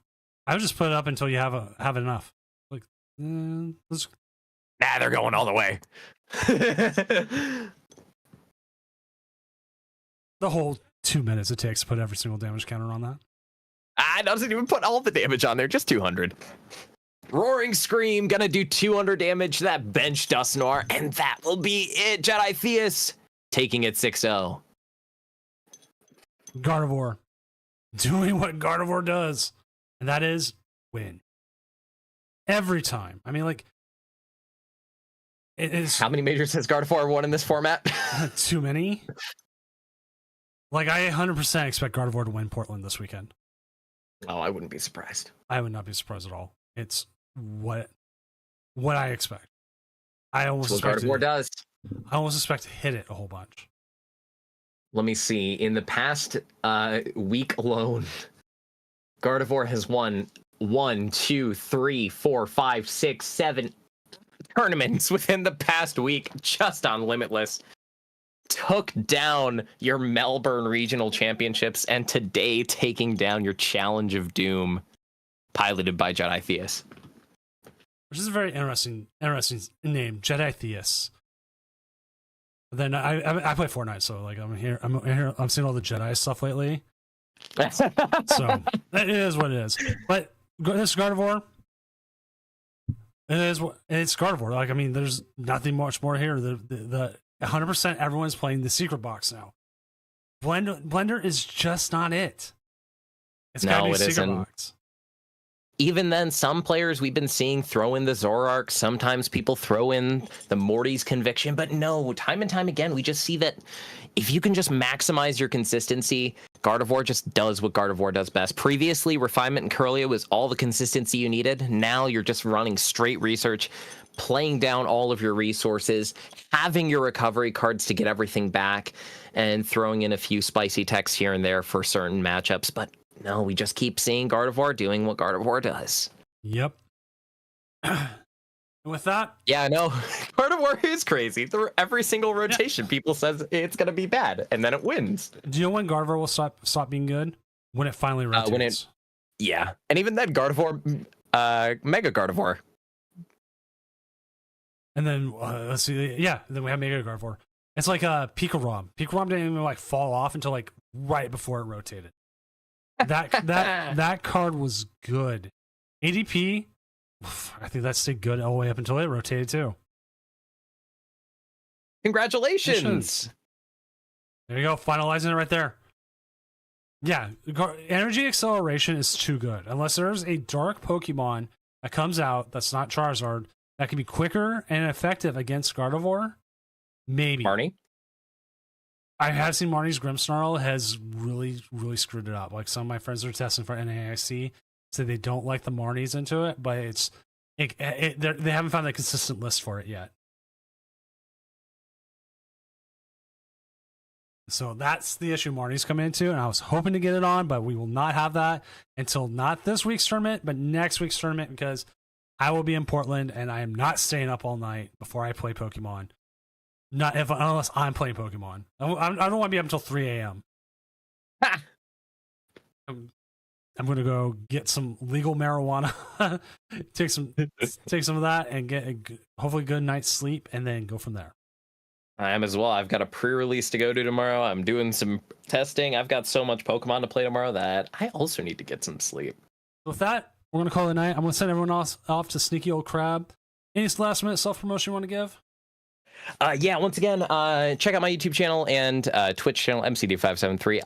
I'm currently editing together a day in the life of a Pokemon professor. If you've ever wanted to see how a League Cup is run behind the scenes, make sure you stay tuned to that. Throw a subscription and a notification there. And of course, subscribe to Senior Doom and follow him as well. He does great stuff too.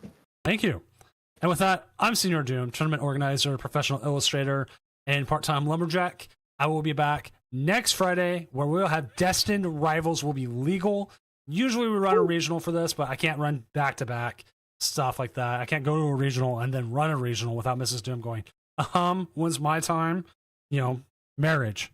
Mm-hmm. Plus we got the black and white set coming out in July. There's no, like, all locals will be dead in July because, like, they just can't run it. So there you go. I'll give everyone something to do for a weekend. You're welcome. But again, thank you so much, and we'll hopefully see you on next Friday. Have a good rest of your night. Good.